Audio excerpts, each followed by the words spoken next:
প্রথম দিনের প্রথম অধিবেশনকে অলঙ্কৃত করতেছেন বিশিষ্ট ইসলামী চিন্তাবিদ, মুফাসসিরে কোরআন, তরুণ উদীয়মান বক্তা। একেবারে অল্প বয়সী মুফাসসির আজকে আমাদের সামনে মূল্যবান তাফসীর পেশ করতেছেন জনাব হযরত মাওলানা সিয়াম মোহাম্মদ সিফাতুল্লাহ সাহেব, পরিচালক, দারুন নাজাত মডেল স্কুল, ডেমরা, ঢাকা। এ পর্যায়ে আপনাদের সামনে মূল্যবান তাফসীর পেশ করছেন, প্রথম দিনের প্রথম অধিবেশনকে অলঙ্কৃত করছেন বিশিষ্ট ইসলামী চিন্তাবিদ, মুফাসসিরে কোরআন, উদীয়মান বক্তা, উদীয়মান মুফাসসির জনাব হযরত মাওলানা সিয়াম মোহাম্মদ সিফাতুল্লাহ সাহেব, পরিচালক, দারুন নাজাত স্কুল, ডেমরা, ঢাকা। তাকে মূল্যবান নসিহত পেশ করার জন্য তাফসীর ইন্তেজামিয়া কমিটির পক্ষ থেকে বিনীত অনুরোধ জানাচ্ছি।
السلام عليكم ورحمة الله وبركاته. إن الحمد لله نحمده ونستعينه ونستغفره ونؤمن به ونتوكل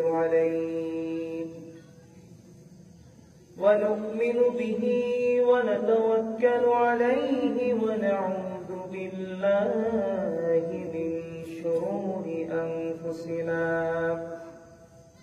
ومن سيئات أعمالنا.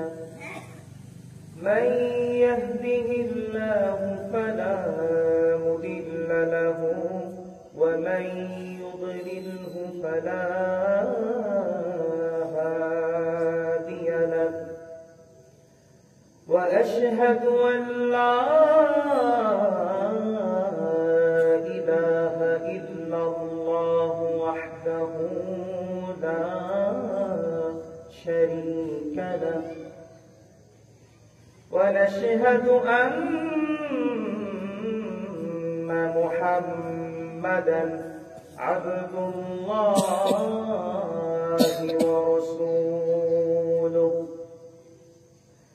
الذي أكمل الله به قصر النبوة وحكم أن لا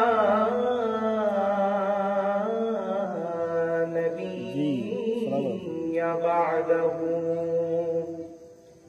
كما أعلن في القرآن بالبرهان أن سيدنا محمدا صلى الله عليه وسلم هو خاتم النبيين والمرسلين. في شان حبيبه إن الله وملائكته يصلون على النبي يا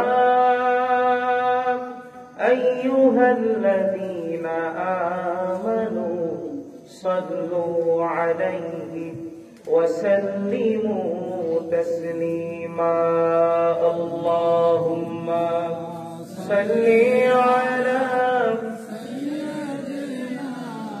مولانا محمد وعلى آله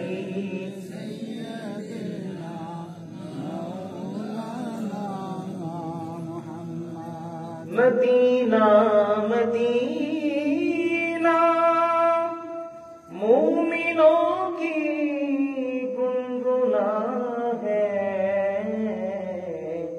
मदीना मदीना आशिकों की तमन्ना है अल्लाहुम्मा सल्ली अला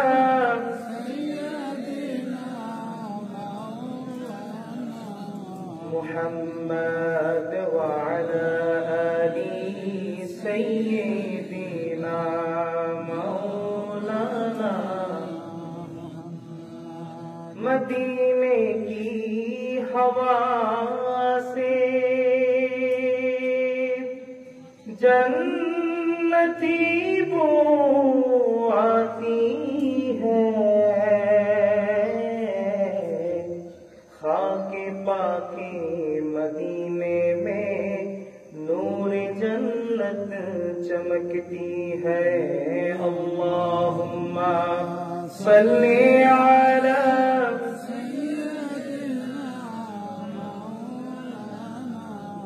मुहम्मद वअला आलि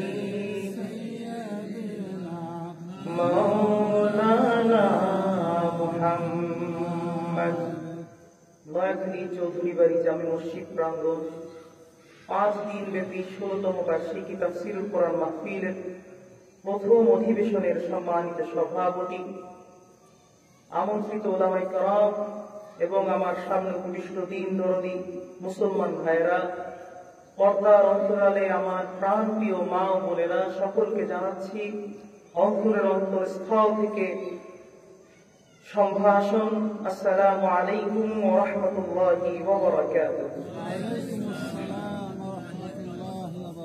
সবটুকু শুকরিয়া মহান রব আল্লাহ জাল্লা যিকরুল আলিশান দরবারে যে রব আমাদেরকে একটি বছর পরে এই তাফসীরুল কোরআন মাহফিলের এই পবিত্র অঙ্গনে আসার মতো বসার মতন তৌফিক আমাদেরকে ভিক্ষা দান করেছেন সেজন্য হৃদয়ের সমস্ত ভালোবাসা আবেগ অনুভূতিকে উজাড় করে দিয়ে চিৎকার করে পড়ুন কালিমাতুশ শুকর আলহামদুলিল্লাহ আর জোরে পড়তে হবে আলহামদুলিল্লাহ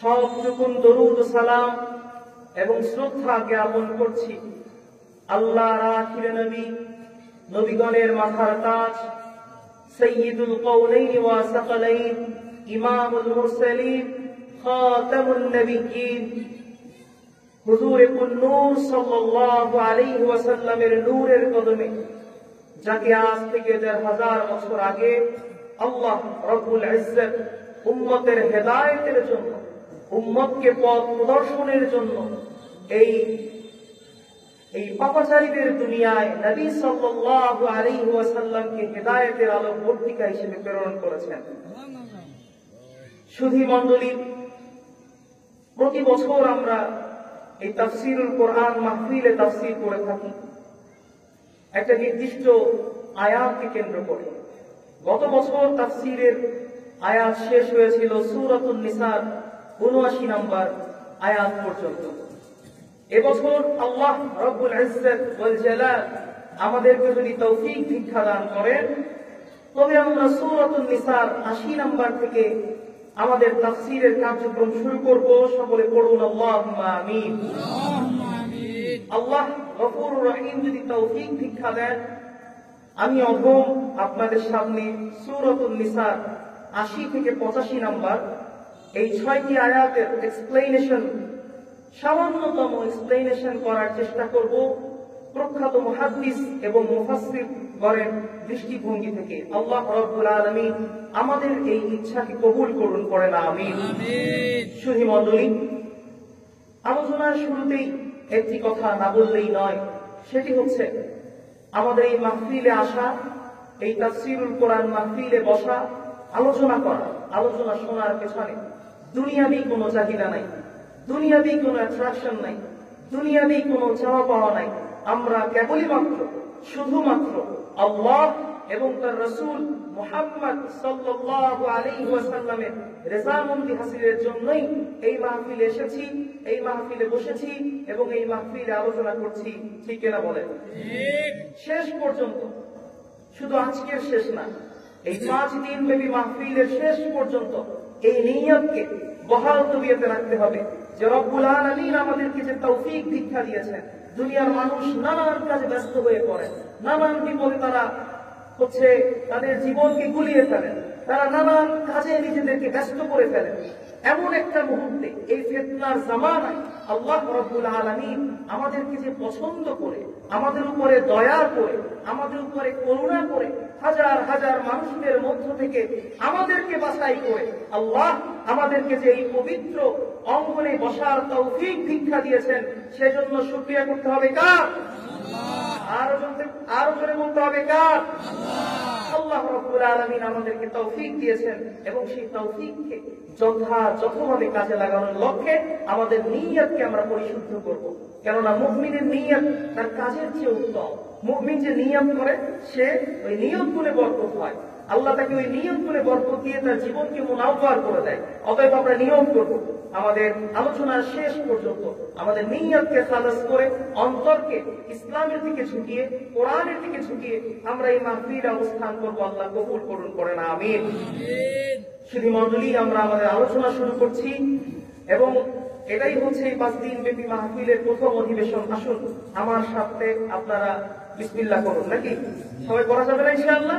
আমরা যারা পারি তারা পড়বো, যারা পারি না তারা অন্তত পক্ষে আউযু বিল্লাহ বিসমিল্লাহটা পড়বো। আল্লাহ কবুল করুন।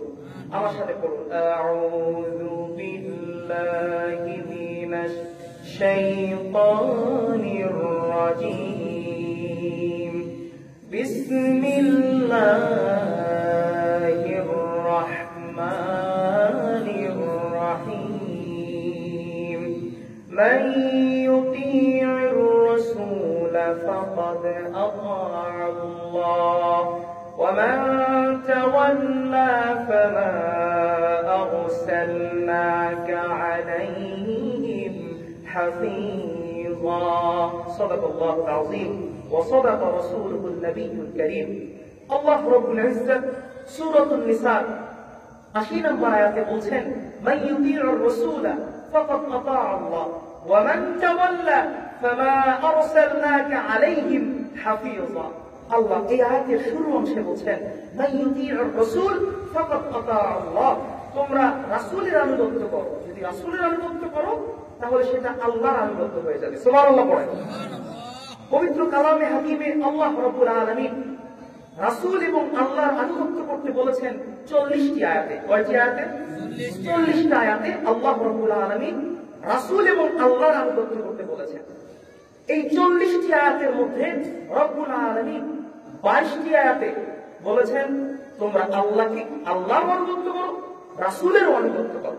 40 আয়াতের কতটা আয়াতে বলেছেন? 22টি আয়াতে আল্লাহ তাআলা বলেছেন তোমরা রাসূলের আনুগত্য করো, আল্লাহর আনুগত্য করো। সুবহানাল্লাহ। আল্লাহ রাব্বুল আলামিন বাকি আর 18টি আয়াতের মধ্যে শুধুমাত্র কেবলই মাত্র রাসূলুল্লাহর আনুগত্য করাকেই আল্লাহর আনুগত্য বলে ধরে নিয়েছেন। সুবহানাল্লাহ। কেবলই মাত্র রাসূলুল্লাহর আনুগত্য যখন আমরা করব, সেই আনুগত্য আল্লাহর আনুগত্য বলে ধর্তব্য হবে। শুধু মণ্ডলী, এই আয়াতে আল্লাহ তাআলা বলছেন, মান ইউতি'র রাসূল, তোমরা রাসূলের আনুগত্য করো। কেন? ফাকাদ আতা'a আল্লাহ, কেননা রাসূলের আনুগত্য কার আনুগত্য? আল্লাহর আনুগত্য। পয়গম্বরগণ হলেন আল্লাহ তাআলার পক্ষ থেকে নিয়োজিত প্রতিনিধি। তারা উম্মতকে হেদায়েতের পথ দেখান, উম্মতকে জান্নাতের পথ দেখান, উম্মতকে সত্য মিথ্যা বোঝান, কোনটা সত্য কোনটা মিথ্যা, কোনটা গ্রহণযোগ্য আর কোনটা পরিত্যাজ্য, উম্মতকে এটা শিখান।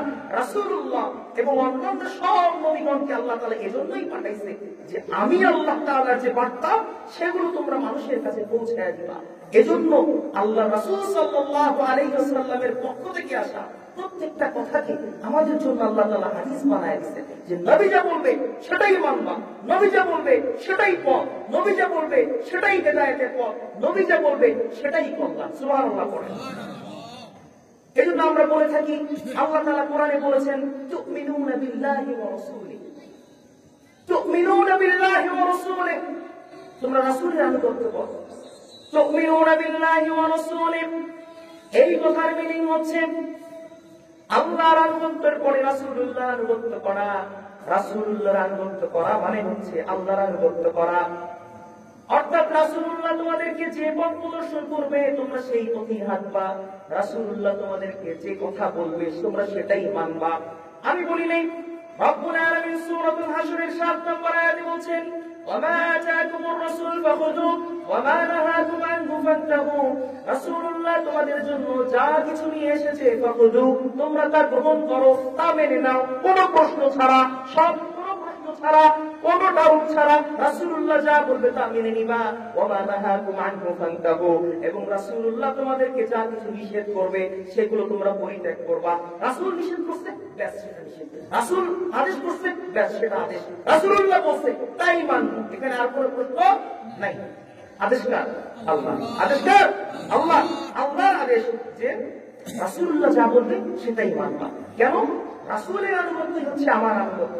শুধু মন্ত্রী, আপনারা যদি এখন ডক্টর ইউনূসের কাছে যাইতে চান, তিনি তো দেশের এখন হচ্ছে হেড, আমাদের দেশের একেবারে মাথা তিনি, আমাদের অ্যাডভাইজার তিনি। এখন আপনি ডক্টর ইউনূসের কাছে যেতে চাইলে সরাসরি যেতে পারবেন? যেতে পারবেন না। আপনার মাধ্যম লাগবে, মিডিয়া লাগবে। মিডিয়া কি? ডক্টর ইউনূসের কাছে পিছনে যে মানুষগুলো থাকে, যে মানুষগুলো তার কাছাকাছি থাকে, তার যারা হচ্ছে সহকারী, তাদের কাছে আপনার কথা বলতে হবে, তাদের সাথে খাতির করতে হবে। তাদের সাথে খাতির করলে আপনার ডক্টর ইউনূসের সাথে দেখা করা সহজ হয়ে যাবে। এজন্য আল্লাহর কাছে সরাসরি কিভাবে পৌঁছাবেন আপনি? আল্লাহর মাকাম কত উঁচু, আপনি কিভাবে আল্লাহর সাথে এত সরাসরি কানেকশন করবেন? আল্লাহর সাথে কানেকশন করতে হলে রাসূলের সাথে কানেকশন করতে হবে। রাসূলের সাথে কানেকশন যখন আপনার ক্লিয়ার, তখন আল্লাহর সাথে কানেকশন ক্লিয়ার করবেন কে? আল্লাহ। এটা আমি বলিনি, আল্লাহ তাআলা বলেছেন। আল্লাহ তাআলা আল্লাহকে পাওয়ার পদ্ধতি বলেছেন। আল্লাহ তাআলা বলেছেন কুল ইন কুনতুম তুহিব্বুনাল্লাহ ফাত্তাবিউনি ইউহিব্বুকুমুল্লাহ ওয়া ইয়াগফির লাকুম যুনুবাকুম ওয়াল্লাহু গফুরুর রহিম। আল্লাহ তাআলা রব্বুল আলামিন সূরাতুল ইমরানের 31 নম্বর আয়াতে বলেন কুল ইন কুনতুম তুহিব্বুনাল্লাহ ফাত্তাবিউনি, তোমরা যদি আল্লাহকে ভালোবাসতে চাও তাহলে অনুসরণ করো কার? আল্লাহ না, রাসূলের অনুগত্য করো। কুল ইন কুনতুম তুহিব্বুনাল্লাহ, তোমরা যদি আল্লাহকে ভালোবাসতে চাও ফাত্তাবিউনি, আমি রাসূলকে অনুসরণ করো, আমি রাসূলকে ভালোবাসো, আমি রাসূল যা বলি তা মানো, আমি রাসূল তোমাদেরকে যে পথ দেখাই সেই পথে হাঁটো। সুবহানাল্লাহ বলবেন না? অর্থাৎ রাসূলুল্লাহকে পাওয়া সর্বোত্তম পদ্ধতি হচ্ছে রাসূলুল্লাহকে ভালোবাসা, রাসূলুল্লাহ যা বলেছেন তা মেনে চলা। এবং রাসূলুল্লাহকে পাওয়ার মাধ্যমে আমরা কাকে পাবো? আল্লাহকে পাবো। রাসূলুল্লাহকে পাওয়ার মাধ্যমে আমরা আল্লাহকে পাবো। সহিহ বুখারীতে এসেছে একটি হাদিস, রাসূলুল্লাহ সাল্লাল্লাহু আলাইহি ওয়াসাল্লামের কাছ থেকে হযরত আবু হুরায়রা রাদিয়াল্লাহু আনহু বর্ণনা করেছেন, মান আতাআনি ফাকাদ আতা আল্লাহ, যে ব্যক্তি আমার অনুসরণ করলো সে যেন আল্লাহর অনুসরণ করলো। সুবহানাল্লাহ। সুবহানাল্লাহ। আপনি আল্লাহকে সরাসরি পাবেন কেমনে? রাসূলুল্লাহকে সরাসরি পাইছেন, আমরা পাইনি, সাহাবীরা পাইছেন। সাহাবীরা তো পথ দেখছেন, রাসূলুল্লাহ সাহাবীদেরকে দেখাই দিয়েছেন এটা এইভাবে করবা, ওইটা এইভাবে করবা।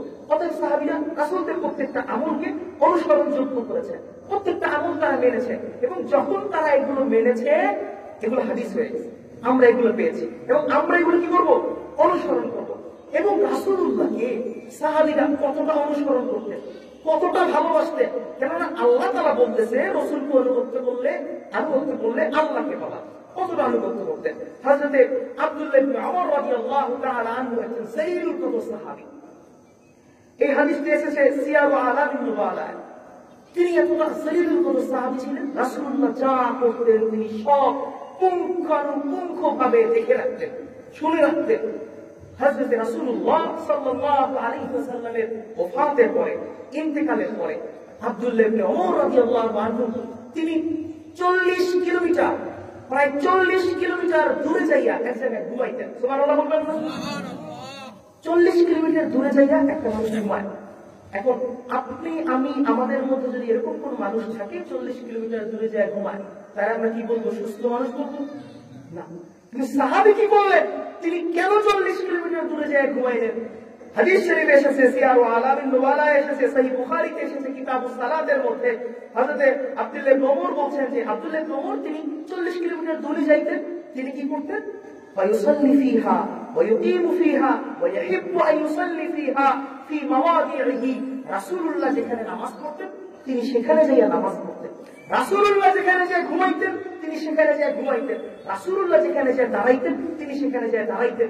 রাসূলুল্লাহ যেখানে কাশতেন তারা সেখানে কাশতেন। রাসূলুল্লাহ যেখানে হাসতেন তারা সেখানে হাসতেন। এটা তাদের জীবনের পদ্ধতি ছিল। তারা রাসূলুল্লাহকে এমন ভাবে অনুসরণ করতেন, তারা রাসূলুল্লাহকে এমন ভাবে ধারণ করতেন।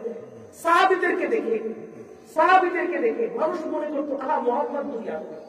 মানে তারা রাসূলুল্লাহকে এমন ভাবে ধারণ করতো যে রাসূলুল্লাহর সিরাত যেমন, রাসূলুল্লাহর সূরত যেমন, তারাও হুবহু তাদের সিরাত সূরতকে রাসূলুল্লাহর অনুরূপ করে ফেলেছিলেন। সুবহানাল্লাহ।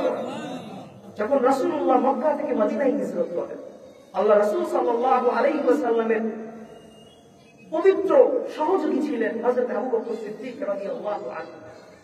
মদিনার সমস্ত বাচ্চারা, মদিনার সমস্ত মানুষরা রাসূলুল্লাহকে ইস্তেকবাল করার জন্য, রাসূলুল্লাহকে স্বাগত জানানোর জন্য সানিয়াতুল ওয়াদায় দাঁড়ায় গেছে। সবাই হাতে খেজুরের ডাল, রাসূলুল্লাহ আসলে এরকম দুলাবে রাসূলুল্লাহকে ওয়েলকাম করবে। সুবহানাল্লাহ। রাসূলুল্লাহ আগে ছিল হযরতে আবু বকর সিদ্দিক রাদিয়াল্লাহু আনহু। আবু বকর সিদ্দিক রাদিয়াল্লাহু আনহুকে লোকেরা দেখে ভাবছে এইটাই মুহাম্মদ। সুবহানাল্লাহ বলবেন না? আবু বকর সিদ্দিককে যখন তারা ওয়েলকাম করতেছে তখন তার আবু বকর সিদ্দিক বলতেছেন, ভাই আমি তো মুহাম্মদ না, মুহাম্মদ তো আমার পিছনে। সুবহানাল্লাহ। অর্থাৎ তাদের সূরত, তাদের সিরাত এতটাই সুন্দর ছিল, রাসূলুল্লাহ মানুষ তাদেরকে আপাত দৃষ্টিতে দেখতে ভাবতো এটাই রাসূল। সুবহানাল্লাহ। হযরত হাসান হুসাইন রাদিয়াল্লাহু আনহু তাদেরকে দেখে সাহাবায়ে কেরাম রাসূলুল্লাহকে দেখার স্বাদ নিতে। সুবহানাল্লাহ। অর্থাৎ তারা এতটা রাসূলুল্লাহকে অনুসরণ করত। শুধু মণ্ডলী, সহিহ বুখারী কিতাব ফাদাইলি আসহাবিন নবী সাল্লাল্লাহু আলাইহি ওয়াসাল্লামের মধ্যে একটা হাদিস এসেছে। একদিন রাসূলুল্লাহ সাল্লাল্লাহু আলাইহি ওয়াসাল্লাম তিনি মদিনার একটা বাগানের মধ্যে প্রবেশ করলেন। দাখালা হায়াতান ফি হাওয়াইতিল মদিনা। রাসূলুল্লাহ মদিনার একটা বাগানের মধ্যে প্রবেশ করলেন, খেজুরের বাগানের মধ্যে প্রবেশ করলেন। তখন রাসূলুল্লাহ কি করলেন? ফাজালাসা আলা কাফিরিন মিন জারিদিন ফাদাল্লা রিজলাইহি ফিল বিকরি। রাসূলুল্লাহ সেই খেজুর বাগানে ঢুকে একটা খেজুরের ডালের উপরে বসছেন, ওয়াদাল্লা রিজলাইহি ফিল বিকরি, এবং রাসূলুল্লাহ তার পবিত্র পা মোবারক একটা কূপের মধ্যে ঝুলাইয়া দিয়া বসছেন। সুবহানাল্লাহ। খেজুরের ডালের উপরে বসছেন আর কি বসছে? কূপ তো গভীর হয়, কূপের ওই উপরে বসছে আর নিচে পাটা ঝুলাই দিচ্ছে। রাসূলুল্লাহ বসার পরে কিছুক্ষণ পরে ফাজা আবু বকর, হযরত আবু বকর রাদিয়াল্লাহু আনহু তিনি আসছেন। ফাআস্তাআযানা, আবু বকর আয়েশা রাসূলুল্লাহর কাছে অনুরোধ করছেন, অনুমতি চাচ্ছেন, ইয়া রাসূলুল্লাহ আমি কি আপনার কাছে আসতে পারি? রাসূলুল্লাহ সাল্লাল্লাহু আলাইহি ওয়াসাল্লাম বললেন, আ'দিন লাহু ওয়াবশিরু বিল জান্নাহ, তোমরা আবু বকরকে অনুমতি দাও, আবু বকরকে আসতে বলো এবং তাকে জান্নাতের সুসংবাদ দাও। সুবহানাল্লাহ। এটা কথা না, কথা হচ্ছে আবু বকর এসে কি করলেন? আবু বকর আসলেন, আসার পরে ফাদাখালা ফাজালাসা আলা ইয়ামিনিহি, ফাজালাসা আন ইয়ামিনিহি। আবু বকর প্রবেশ করার পরে তিনি রাসূলুল্লাহর ডান পাশে বসলেন। ওয়াদাল্লা রিজলাইহি মা'হু, এবং তিনি কি করলেন? রাসূলুল্লাহর ডান পাশে বসে তিনি তার পা মোবারক রাসূলুল্লাহর মতো করে কূপের মধ্যে ঝুলায় দিলেন। সুবহানাল্লাহ। তিনি তো রাসূলুল্লাহর সাথে মিলেই যেতে পারে, প্রথমজন মিলতেই পারে। এরপরে দ্বিতীয়জন আসছে। কে আসছে? হযরত ওমর আসছে। রাসূলুল্লাহ বলছে, ওমরকে অনুমতি দাও, জান্নাতের সুসংবাদ দাও। ওমর প্রবেশ করলো, ওমরকে জান্নাতের সুসংবাদ দেওয়া হলো। ওমর রাদিয়াল্লাহু তাআলা আনহু তিনি প্রবেশ করে কি করলেন? ফাদাখালা ফাজালাসা আন শিমালিহি, তিনি প্রবেশ করে রাসূলুল্লাহর বাম পাশে বসলেন এবং ওয়াদাল্লা রিজলাইহি মা'হু, তিনিও অনুরূপ রাসূলুল্লাহর মতো কূপে বসে তার পা ঝুলায় দিলেন। সুবহানাল্লাহ। সুবহানাল্লাহ ওয়া বিহামদিহি। এরপরে হযরত ওসমান রাদিয়াল্লাহু আনহু তিনি প্রবেশ করলেন। ধারাবাহিকভাবে একের পর এক আসছেন। ওসমান রাদিয়াল্লাহু আনহু প্রবেশ করার পরে রাসূলুল্লাহ কিন্তু বলে নাই যে পা ঝুলিয়ে বসো, কিছু করো। ওসমান রাদিয়াল্লাহু আনহু আসলেন এবং তিনিও রাসূলুল্লাহর পাশে বসলেন। ফাজাল্লা রিজলাইহি আলা মাহু আন মাহু, তিনিও রাসূলুল্লাহর সাথে তার পা ঝুলিয়ে বসলেন। সুবহানাল্লাহ। সাহাবীরা রাসূলুল্লাহকে কতটা অনুসরণ করতেন। রাসূলুল্লাহ পা ঝুলিয়ে বসছেন, আমিও পা ঝুলিয়ে বসবো। রাসূলুল্লাহ কেমনে ঘুমাইছে, আমিও তেমনি ঘুমাবো। রাসূলুল্লাহ কেমনে হাসছে, আমিও তেমনি হাসবো। সুবহানাল্লাহ, সুবহানাল্লাহ। সাহাবীদের রাসূলুল্লাহকে অনুসরণ করার ব্যাপারটা এরকম ছিল। এজন্য আমরা সাহাবীদেরকে মিয়ারুল হক বলি, সাহাবীদেরকে সত্যের মাপকাঠি বলি। তারা রাসূলুল্লাহকে এমন ভাবে ধারণ করতেন, এমন ভাবে রাসূলুল্লাহকে ধারণ করতেন, এর মাঝে কোনো ত্রুটি ছিল না। সুবহানাল্লাহ। অতএব আমরাও রাসূলুল্লাহকে অনুসরণ করব। কিভাবে অনুসরণ করব? রাসূলুল্লাহ যেভাবে হাসতেন আমরা সেভাবে হাসবো। রাসূলুল্লাহ মুচকি হাসতেন, আপনি মুচকি হাসবেন। রাসূলুল্লাহ যেরকম সুন্নতি ড্রেস পরতেন, আপনি ওরকম সুন্নতি ড্রেস পরেন না। রাসূলুল্লাহ যেভাবে দাড়ি রাখতেন, আপনি ওভাবে দাড়ি রাখবেন। রাসূলুল্লাহ যেরকম টুপি পরতেন, আপনি ওভাবে টুপি পরবেন। রাসূলুল্লাহ যেভাবে নামাজ পড়তেন, আপনিও ঠিক তেমনই ভাবে নামাজ পড়বেন। অতএব এই আয়াতে আল্লাহ তাআলা আমাদেরকে বলছেন, মান ইউতিআর রাসূল ফাকাদ আতা আল্লাহ। তোমরা আল্লাহকে অনুসরণ করলে কার অনুসরণ করা হবে? রাসূলুল্লাহকে অনুসরণ করলে আল্লাহর অনুসরণ করা হবে। এরপরে আল্লাহ তাআলা বলতেছে, কিছু তো কপাল পোড়া থাকে, রাসূলুল্লাহ অনেক বোঝানোর পরেও তারা রাসূলুল্লাহকে মানে না, মুনাফিকি করে, কুফরি করে। তখন আল্লাহ তাআলা বলতেছেন, ওয়ামান তাওয়াল্লা ফামা আরসালনাকা আলাইহিম হাফিযা। রাসূল হে, যারা এর পরেও আপনি বলার পরেও, আমি বলার পরেও আপনার অনুসরণ করে না, আপনার অনুসরণ করে না, ওয়ামান তাওয়াল্লা, তাদেরকে আপনি ছেড়ে দেন। ফামা আরসালনাকা আলাইহিম হাফিযা, তাদের পাহারা দেওয়ার জন্য আপনাদের পাঠানো হয়নি, তাদেরকে শুধু বুঝানোর জন্য পাঠানো হয়েছে। তারা যদি নিজেদের কপাল নিজেরা পড়ে, রাসূলুল্লাহ কি করা, আল্লাহর কি করা? তারা নিজেদের কপাল নিজেরা পড়াইছে, তাদের থেকে রাসূলুল্লাহ দায়িত্ব মুক্ত। রাসূলুল্লাহকে তাদের ব্যাপারে জিজ্ঞেস করা হবে না, ইয়া রাসূলুল্লাহ তারা কেন পথভ্রষ্ট হয়েছে? তারা পথভ্রষ্ট হয়েছে তাদের নিজেদের কপালের কারণে। তারা পথভ্রষ্ট হয়েছে কার কারণে? নিজেদের কপালের কারণে, নিজেদের ভাগ্যের কারণে, নিজেদের স্বভাবের কারণে। অতএব এই আয়াত দ্বারা আমরা শিখলাম, রাসূলুল্লাহর আনুগত্যের মাধ্যমে কার আনুগত্য হবে? আল্লাহর আনুগত্য হবে। শুধু মণ্ডলী, 81 নম্বর আয়াতে রব্বুল আলামিন বলছেন, ওয়ায়াকুলুনা তাআতুন ফাইযা বারাসু মিন ইনদিকা বাইয়া তাইফাতুন মিনহুম গায়রাল্লাযী তাকুল। আল্লাহ রাব্বুল আলামিন এরপরে মুনাফিকদের আলোচনা নিয়ে আসছেন। মুনাফিকদের আলোচনায় আল্লাহ তাআলা বলতেছেন, ওয়ায়াকুলুনা তাইফাতুন ফাইযা বারাসু মিন ইনদিকা। কিছু মানুষ আছে তারা রাসূলুল্লাহর কাছে আসে, রাসূলুল্লাহর কাছে এসে বলে, ইয়া রাসূলুল্লাহ, আমরা তো আপনারই অনুসরণ করি, আমরা তো আপনারই দলে, আপনার সাহাবীরা যেমন আমরাও তেমন। রাসূলুল্লাহকে বুঝ দেয়, রাসূলুল্লাহকে বুঝ দেওয়ার চেষ্টা করে। আল্লাহ তাআলা বলতেছেন, তারা যখন রাসূলুল্লাহ থেকে বের হয়ে যায়, গভীর রজনীতে তারা তাদের অন্যান্য বন্ধুদের সাথে আবার রাসূলুল্লাহর বিরুদ্ধে ষড়যন্ত্র করে। তারা রাসূলুল্লাহর বিরুদ্ধে ষড়যন্ত্র করে। এগুলো হচ্ছে মুনাফিকের আলামত। তারা রাসূলুল্লাহর কাছে আসতো, রাসূলুল্লাহর ভুজুম বাচন বোঝানোর চেষ্টা করত। এই একই আলামত, একই কথা আল্লাহ তাআলা সূরাতুল বাকারার 14 থেকে 15 নম্বর আয়াতে বলেছেন। আল্লাহ তাআলা বলছেন, ওয়াইযা লাকুল্লাযীনা আমানু ক্বালু আমান্না وَإِذَا خَلَوْا إِلَى شَيَاطِينِهِمْ قَالُوا إِنَّا مَعَكُمْ إِنَّمَا نَحْنُ مُسْتَهْزِئُونَ। আল্লাহ তাআলা বলছেন, এই সকল মুনাফিকরা রাসূলুল্লাহর কাছে যায়, যে বলে, ইয়া রাসূলুল্লাহ, আমরাও ঈমান আনছি। আবার রাসূলুল্লাহ থেকে যখন বেরিয়ে আসে তখন বলে, আরে কাফেররা শোনো, আরে তুমি আমি তো একই, আমি তোমার বন্ধু, তুমি তোমার বন্ধু, আমরা দুজন তো মিল্লা ছিল্লা একই। রাসূলুল্লাহর সাথে তো আমরা শুধু উপহাস করি, রাসূলুল্লাহর সাথে শুধু ঠাট্টা করি। রাসূলুল্লাহর তারা বোঝানোর চেষ্টা করে। এদেরকে ইসলামী পরিভাষায় আমরা বলি মুনাফিক। কি বলি?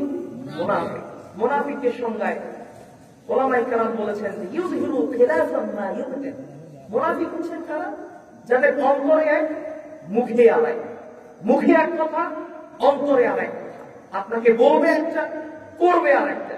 আল্লাহ তাআলা তাদেরকে উপহাস করে কোরআনুল কারীমের সূরাতুন নিসা 143 নম্বর আয়াতে বলেছেন, মুযাবযাবিনা বাইনা যালিক লা ইলাহা উলাই ওয়া লা ইলাহা উলা, যে এরা হচ্ছে দোদুল্যমান, এরা হচ্ছে মাঝখানে, না এদিকে না ওদিকে, মানে এরা নিজেরাই ডিসঅ্যাপয়েন্টেড, এরা নিজেরাই দুশ্চিন্তাগ্রস্ত, আমি কোন দলে যাব, এরা নিজেরাই দুশ্চিন্তাগ্রস্ত যে এরা কোন দলে যাব। এজন্য মুনাফিক হওয়া ইসলামের অত্যন্ত একটা গভীরতা আছে।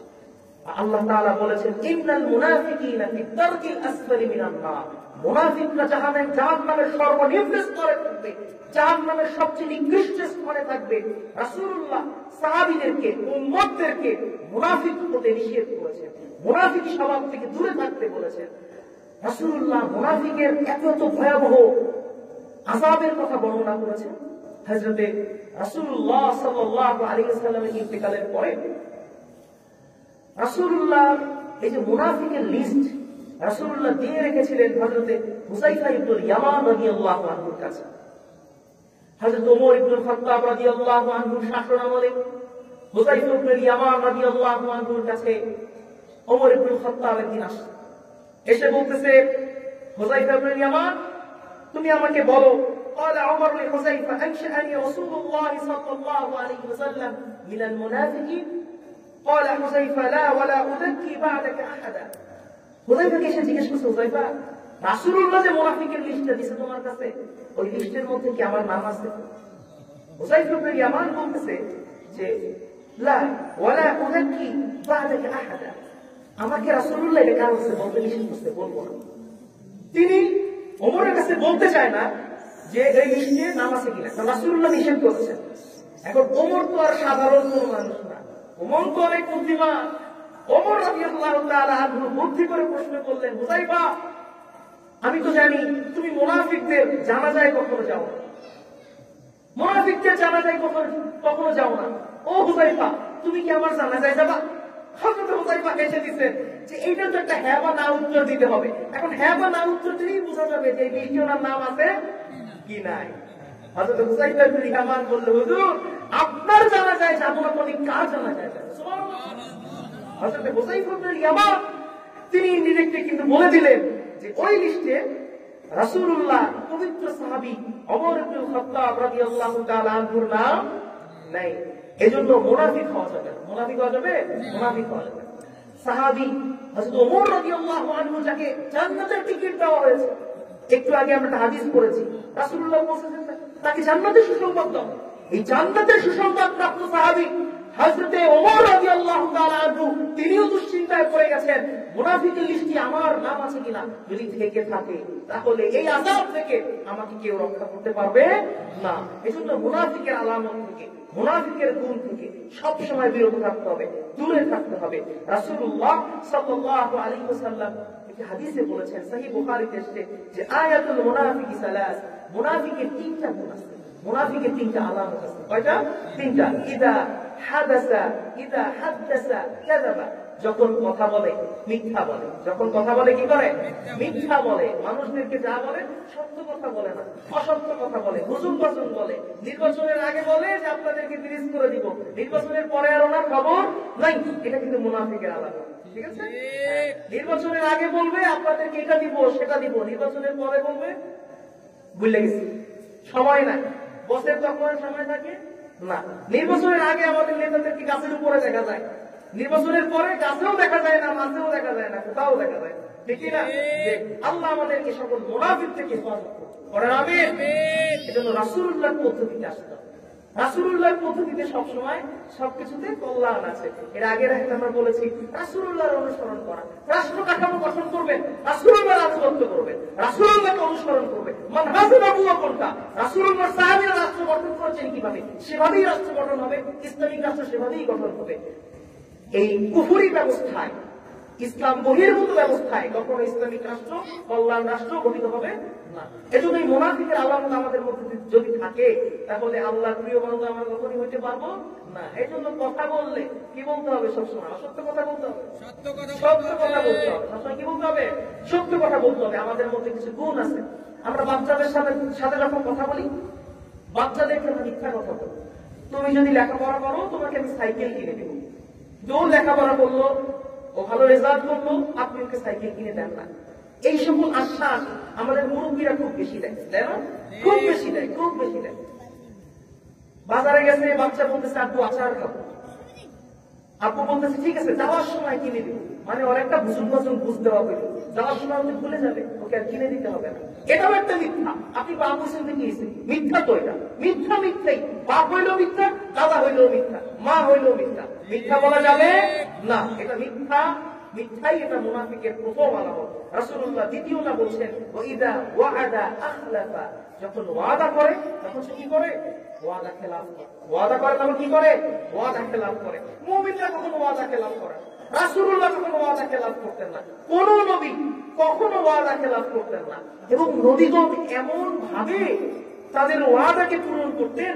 হযরত ইসমাঈল আলাইহিস সালামের কথা কোরআন শরীফে এসেছে, তার ওয়াদা পূরণের যে পদ্ধতি, এটা দেখে আল্লাহ তাআলা তার আয়াত কোরআনে দিয়েছেন যে সবচেয়ে বেশি ওয়াদা পূরণকারী নবী ছিলেন হযরত ইসমাঈল আলাইহিস সালাম। আল্লাহ রাব্বুল আলামিন সূরাতুল মারইয়ামে 19 নম্বর আয়াতে, সূরাতুল মারইয়ামের 54 নম্বর আয়াতে আল্লাহ তাআলা বলেন ওয়াযকুর ফিল কিতাবি ইসমাঈল ইন্নাহু কানা সাদিকাল ওয়া'দি ওয়া কানা রাসূলান নাবিয়্যা।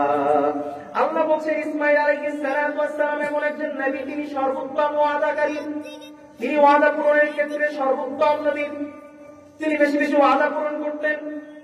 হযরত ইসমাঈল আলাইহিস সালামের সময় এক ব্যক্তির সাথে তার একটা কথা হইল যে অমুক গাছের নিচে আগামীকালকে অমুক সময় তোমার সাথে আমার সাক্ষাৎ হবে। ইসমাঈল আলাইহিস সালাম বললেন ঠিক আছে ডিল ডান, আমি আগামীকালকে অমুক সময় অমুক জায়গায় চলে আসবো। এরপরে তিনি ইসমাঈল আলাইহিস সালাম তিনি জায়গা মতন আসলেন, এসে ঘন্টার পর ঘন্টা দাঁড়ায় রইলেন, লোকটার আর কোনো খবর নাই, লোকটা আসে না। ইসমাঈল আলাইহিস সালাম দ্বিতীয় দিন আবার আসলেন, ওই জায়গায় দাঁড়ায় রইলেন।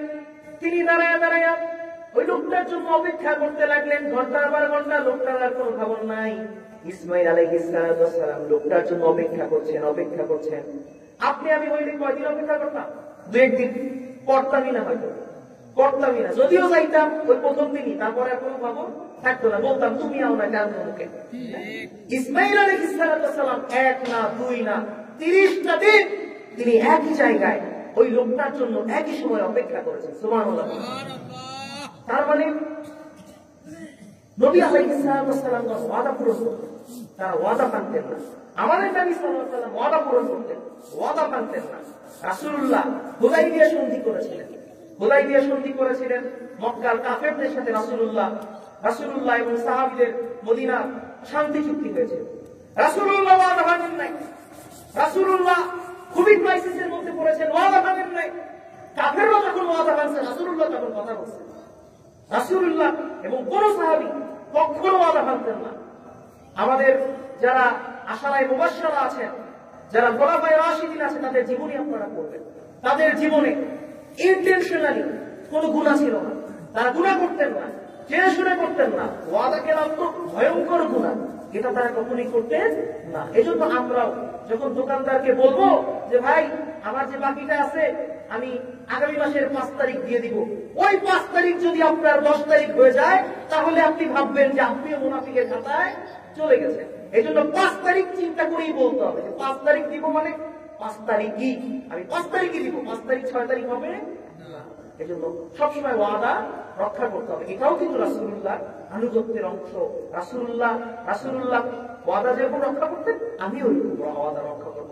মুনাফিকের লাস্ট যেটা আলামত, ওয়াইদা কুতুমিনা খানা, যখন ব্যক্তিকে কোনো দায়িত্ব দেওয়া হয় তখন সে বিশ্বাসঘাতকতা করে। কোনো দায়িত্ব দেওয়া হয়েছে, আপনার কোনো কাজ দেওয়া হয়েছে, যেমন ধরেন আপনার একটা মন্ত্রণালয়ের দায়িত্ব দেওয়া হয়েছে যে আপনি মন্ত্রণালয় এই কাগজপাতি দেখবেন, ছেড়ে দিবেন। আপনি করলেন কি? আপনার কাজ হচ্ছে সিগনেচার দিয়ে ছেড়ে দেওয়া, আপনি করলেন কি? এই কাগজ আটকে রাখলেন। এটা কিন্তু একটা বিশ্বাসঘাতকতা, রাষ্ট্রের সাথে, ব্যক্তির সাথে, সমাজের সাথে, দেশের জনগণের সাথে একটা বিশ্বাসঘাতকতা। কারণ আপনার দায়িত্ব আপনি সিগনেচার করে ছেড়ে দিবেন, কিন্তু আপনি মুরব্বীর পেনশনের কাগজ 1 বছর, 1.5 বছর, 5 বছর ঘুরাইতেছেন, প্রতি মাসে মাসে তার এই কাগজ এক টেবিল থেকে আরেক টেবিলে যায়, 500 টাকা, 1000 টাকা, লাখ টাকা খাইতেছে মাত্র কয়েক টাকা পেনশনের জন্য। আমাদের অনেক মুরব্বী আছে সরকারি চাকরি করে, পেনশন পাইতে পাইতে ওনার জীবন শেষ। ওই পেনশনের পয়সা ওনার আর খাওয়া হয় না, ওনার পয়সা খায় ওনার পোলাপা, ওনার পয়সা খায় ওনার পোলাপা। এই জন্য আমাদের কি করতে হবে, মানুষের সাথে যখন আমরা কোনো কাজের দায়িত্ব নিব মানুষের কাছ থেকে, তখন সেই কাজের দায়িত্ব আমরা বুঝে নিই এবং বুঝায় দিই। এটা হচ্ছে মুমিনের গুণ। আর মুনাফিকের গুণ হচ্ছে সে বাটপারি করবে। মুনাফিকের গুণ কি? সে বাটপারি করবে, সে একটা বিশ্বাসঘাতকতা করে মজা পাবে। এজন্য এই আয়াত থেকে আমরা শিখলাম, আল্লাহ তাআলা আমাদেরকে বলেছেন, কি বলেছেন? যে এই সকল মুনাফিকি গুণ থেকে কি করতে হবে? বিরত থাকতে হবে। কেন যে কাফেররা রাসূলুল্লাহর কাছে আসতো, এসে বলতো যে রাসূল, আমরা তো আপনারই পক্ষে আছি, আপনার দলে আছি। কিন্তু রাতে যাইয়া তারা রাসূলুল্লাহর সাথে বিশ্বাসঘাতকতা করতো, অন্যের সাথে চুক্তি করতো। এবং আল্লাহ তাআলা এই আয়াতের পরের অংশ বলছেন, আল্লাহু ইয়াকতুবু মা ইউবাইয়িতুন ফাআরিদ আনহুম ওয়া তাওয়াক্কাল আলাল্লাহ ওয়া কাফা বিল্লাহি ওয়ালিয়া। রাসূলুল্লাহকে বলছেন, ইয়া রাসূলুল্লাহ, ওরা যা করে গভীর রজনীতে যে সকল চুক্তিগুলা আপনার শত্রুদের সাথে করে, এগুলো সব আল্লাহ লেখা রাখতেছে, সময় মতো আল্লাহ বুঝাইয়া দিবে। অতএব আপনি আল্লাহর উপর তাওয়াক্কুল করেন, আপনাকে তো আল্লাহই রক্ষা করবে, আপনাকে তো আল্লাহই সহযোগিতা করবে, আপনার টেনশন করার কোনো প্রয়োজন নাই। এরপরে রব্বুল আলামিন 82 নম্বর আয়াতে বলছেন, أفلا يتدبرون القرآن ولو كان من عند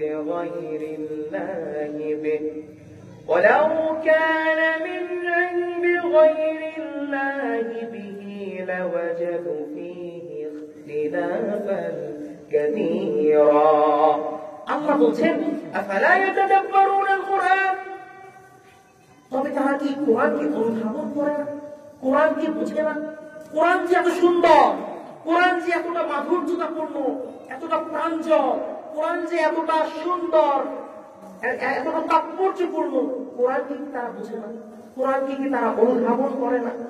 এরপরে আল্লাহ তাআলা বলছেন, ওয়ালাউ কানা মিন ইনদি গায়রিল্লাহি বিহ, এই আয়াত, এই কোরআন যদি আল্লাহ ছাড়া অন্য কারো কাছ থেকে আসতো, লাওয়াজাদু ফীহি ইখতিলাফান কাসীরা, তাহলে তো মানুষের মধ্যে অনেক ঝামেলা খুঁজে পাইত। আল্লাহর কাছ থেকে আসছে বিধায় এর মধ্যে কোনো ঝামেলা নেই। আল্লাহ কোরআনকে দিয়েই ডিক্লারেশন দিয়েছেন, আলিফ লাম মিম যালিকাল কিতাব লা রাইবা ফীহি, আমি এমন কোরআন, এমন কিতাব নাযিল করেছি যার মধ্যে কোনো সন্দেহ নাই।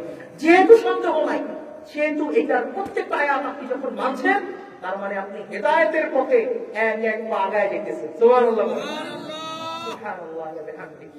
আল্লাহ তাআলা বলছেন, এটা কিন্তু আফসোস টাইপের কথা, যে আফালা ইয়াতাদাব্বারুনাল কুরআন, কোরআনে কোনো সমস্যা নাই, কোরআনে কোনো ঝামেলা নাই, কোরআনে কোনো প্রবলেম নাই, কোনো শাক নাই, কোনো ডাউট নাই, তারপর কি তারা কোরআনকে অনুধাবন করে না? কোরআন কতটা সুন্দর, কতটা তাৎপর্যপূর্ণ, মাধুর্যপূর্ণ, এটার একটা চমৎকার উৎকৃষ্ট উদাহরণ এসেছে তাফসীর তাবারীর মধ্যে। সূরাতুল মুদাসসিরের 11 থেকে 15 নম্বর আয়াতের তাফসীর করতে যায় মুফাসসির একরাম লিখেছেন, ওয়ালিদ ইবনে মুগীরা আরবের একজন বিখ্যাত কবি ছিলেন। বর্তমান পৃথিবীতেও যে সকল বিখ্যাত কবিরা আছে, তারাও তাদের অনুসরণ করেন। এখনো পর্যন্ত পৃথিবী সেরা যে কয়েকজন কবির নাম আপনি যদি পড়তে চান, আপনি পড়বেন কবি লাবিদ ইবনে রাবিয়া, ইমরুল কায়েস, ওয়ালিদ ইবনে মুগীরা, তারা পৃথিবী বিখ্যাত কবি। এই কবি রাসূলুল্লাহ সাল্লাল্লাহু আলাইহি ওয়াসাল্লামের সময় মক্কাতুল মুকাররমায় বসবাস করতেন। তিনি মক্কাতুল মুকাররমার অধিবাসী ছিলেন, একজন কাফের। আরবের কাফেররা যখন চারদিকে ছড়ায় দিল মুহাম্মদ সাল্লাল্লাহু আলাইহি ওয়াসাল্লাম পাগল, নাউযুবিল্লাহ, রাসূলুল্লাহ পাগল, রাসূলুল্লাহ যে সকল কথাগুলো বলে সেগুলো বানায়া বানায়া বলে, রাসূলুল্লাহ নিজের কাছ থেকে বানায়া বানায়া বলে, সেগুলো আল্লাহর পক্ষ থেকে আসা কোনো বাণী না। কবি ওয়ালিদ ইবনে মুগীরার কেন ওই কথা গেল? সে তার বন্ধু বান্ধব আবু জাহিল, উতবা, সাহেবাদের সাথে কন্ট্যাক্ট করলো, তারা তাদের সাথে চুক্তি করলো, ভাইরা আমার, মুহাম্মদ নাকি উল্টা পাল্টা কথা বলে মানুষদেরকে তার দলে ভিড়ায়। আমি তো একজন বিখ্যাত কবি, ভাষার ছন্দ আমার জানা আছে, ভাষাটা শুদ্ধ নাকি অশুদ্ধ সেটা আমি বুঝবো, ভাষাটার মধ্যে মাধুর্যতা আছে কিনা সেটা আমি বুঝবো। অতএব আমি সিদ্ধান্ত নিয়েছি আমি মুহাম্মদ সাল্লাল্লাহু আলাইহি ওয়াসাল্লামের কাছে যাব। আবু জাহেল উতবা সাহেবারা খুবই টেনশনে পড়ে গেছে। আরে মুহাম্মদের কাছে যে যায় সে তো আর ফিরে আসে না, ওমর গেছে আর তো ফিরে নাই, কত বন্ধুরা গেল তারা তো আর ফেরলো না। আয় হায়, ওয়ালিদ ইবনে মুগীরার মতন বেটা যদি যায় আর এর মতন কবি যদি মুহাম্মদ যদি তারে বশ করে ফেলাইতে পারে তাইলে তো আমাদের ব্যবসা শেষ, ব্যবসায় লালবাতি। খুবই চিন্তা, খুবই ডিসঅ্যাপয়েন্টেড একটা অবস্থা। কারণ ওয়ালিদ ইবনে মুগীরারে আটকানোর যত পদ্ধতি আছে সব ব্যবহার করছে। ভাই যাইস না, গেলে তোর খবর আছে, মুহাম্মদ তোরে জাদু করবে। তিনি তো পাগলা, তিনি তো পাগলা। আরবিতে একটা প্রবাদ আছে, আল ইনসানু হারিসু ফিমা মুনিআ। মানুষদেরকে আপনি যে কাজে নিষেধ করেন মানুষ ওই কাজে আর বেশি আকর্ষিত হয়। সুবহানাল্লাহ বলেন। রাসূলুল্লাহকে নিয়ে যখন মক্কা মুকাররমায় এরকম কথা চলতেছে, আরে মুহাম্মদ তো এটা করে সেটা করে, মানুষ টেনশনে পড়ে গেছে। আরে যারে নিয়ে এত আলোচনা, এই লোকটা আসলে কেমন, এদের দেখা দরকার। তারা মুহাম্মদ সাল্লাল্লাহু আলাইহি ওয়াসাল্লামের কাছে যাইতো আর মুহাম্মদ সাল্লাল্লাহু আলাইহি ওয়াসাল্লামের মাধুর্যতা দেখে, আল্লাহর বাণী শুনে, রাসূলুল্লাহর সুন্দর চরিত্র দেখে, রাসূলুল্লাহর উসওয়া দেখে তারা রাসূলুল্লাহ পথ গ্রহণ করত, ইসলাম গ্রহণ করত। ওয়ালিদ ইবনে মুগীরা সিদ্ধান্ত নিছে কিছু গাউরা টাইপের মানুষ আছে, যা কইবে এটা কোনো টাইম নেই। তারে অনেক সতর্ক করা হয়েছে, সে যাবে।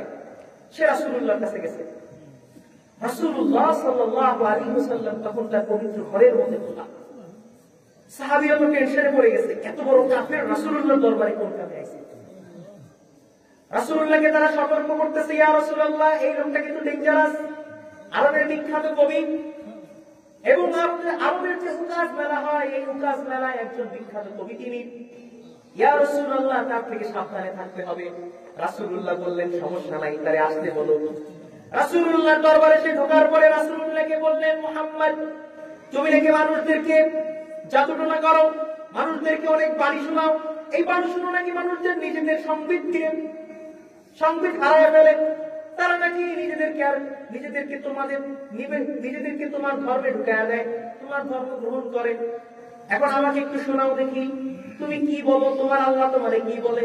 আমরা তো মনে করি, আরবের সবাই মনে করে তুমি বাণীগুলো বানাও। রাসূলুল্লাহ বললেন কোনো সমস্যা নাই, তুমিও শোনো, তুমি একজন বিখ্যাত কবি, তোমার যদি মনে হয় আমি বানায় ছাড়াইয়া বলতেছি তাহলে তুমি বললো, আমার ভুল ধরায় দিও। বললেন ঠিক আছে, তেলাওয়াত শুরু করো। রাসূলুল্লাহ সাল্লাল্লাহু আলাইহি ওয়াসাল্লাম কোরআনের আয়াতের তেলাওয়াত শুরু করলেন। সাহাবায়ে কেরাম বর্ণনা করছে, রাসূলুল্লাহ তেলাওয়াতের সময় ওয়ালিদ ইবনে মুগীরা রাসূলুল্লাহর দিকে মুগ্ধ হয়ে তাকায় রইছে। রাসূলুল্লাহ তেলাওয়াত করছে, ওয়ালিদ ইবনে মুগীরা শুনছে। শুনতে শুনতে ওয়ালিদ ইবনে মুগীরা তার থেকে বসে গেল। আয়াত শেষ, রাসূলুল্লাহ সাল্লাল্লাহু আলাইহি ওয়াসাল্লাম বললেন, রাসূলুল্লাহকে ওয়ালিদ ইবনে মুগীরা বললেন, ও নবী তুমি এই আয়াতটা আবার পড়ো।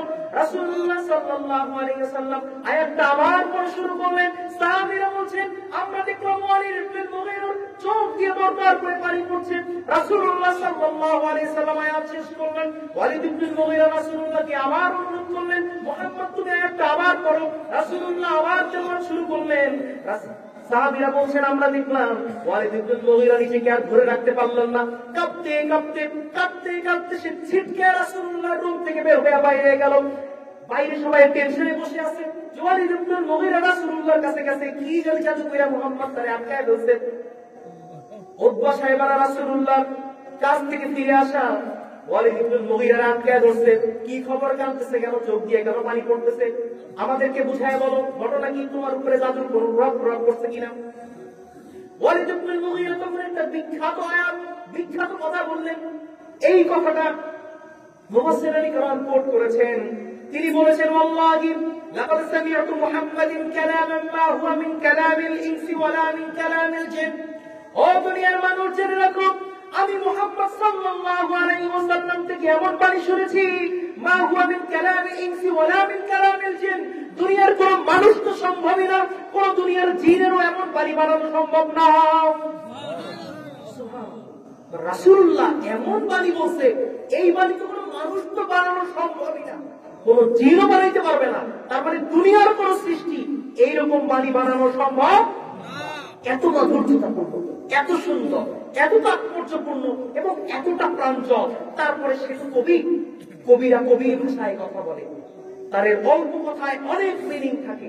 সে একটা বিখ্যাত কবিতা উচ্চারণ করলেন, মুফাসসিরানে কেরাম এই কবিতাকে তাদের তাফসীরে কোট করেছেন। সে বলেছেন, ইন্না লাহু লাহালাওয়া ওয়া ইন্না আলাইহি লাতালাওয়া ওয়া ইন্না আ'লাহু লামুদমির ওয়া ইন্না আসফালাহু লামুদিব ইন্নাহু লায়া'লু ওয়া লা ইউ'লা আলাইহি। আমি রাসূলুল্লাহ থেকে এমন বাণী শুনেছি, ইন্না লাহু লাহালাওয়া ওয়া ইন্না আলাইহি লাতালাওয়া, এর থেকে আর কোনো সুন্দর বাণী হয় না, এর থেকে আর কোনো মধুর বাণী হয় না। ইন্না আ'লাহু লামুদমির, এই কথার আগায় হচ্ছে ফল। ওয়া ইন্না আসফালাহু লামুগদিক, এই কথার নিচে হচ্ছে শুধু সমৃদ্ধি আর সমৃদ্ধি, সৌন্দর্য আর সৌন্দর্য।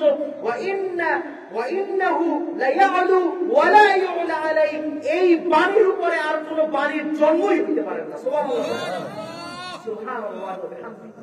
এটা আরবের বিখ্যাত কবি ওয়ালিদ ইবনুল মুগীরা, একজন কাফের, এত কিছু বোঝার পরেও যে ইসলাম গ্রহণ করে নাই, সে বলতেছে যে রাসূলুল্লাহ যা বলছে এর উপরে আর কোনো কথাই হতে পারে না।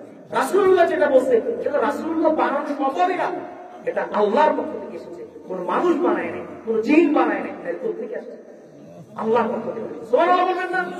সুবহানাল্লাহ ওয়া বিহামদিহি, সুবহানাল্লাহ ওয়া বিহামদিহি। সাহাবেরা রাসূলুল্লাহ এই বাণী শুনেই, এই তাৎপর্যপূর্ণ এই সুন্দর বাণী শুনেই তারা ইসলাম গ্রহণ করতেন, কোরআনের মাধুর্যতা বুঝে তারা ইসলাম গ্রহণ করতেন।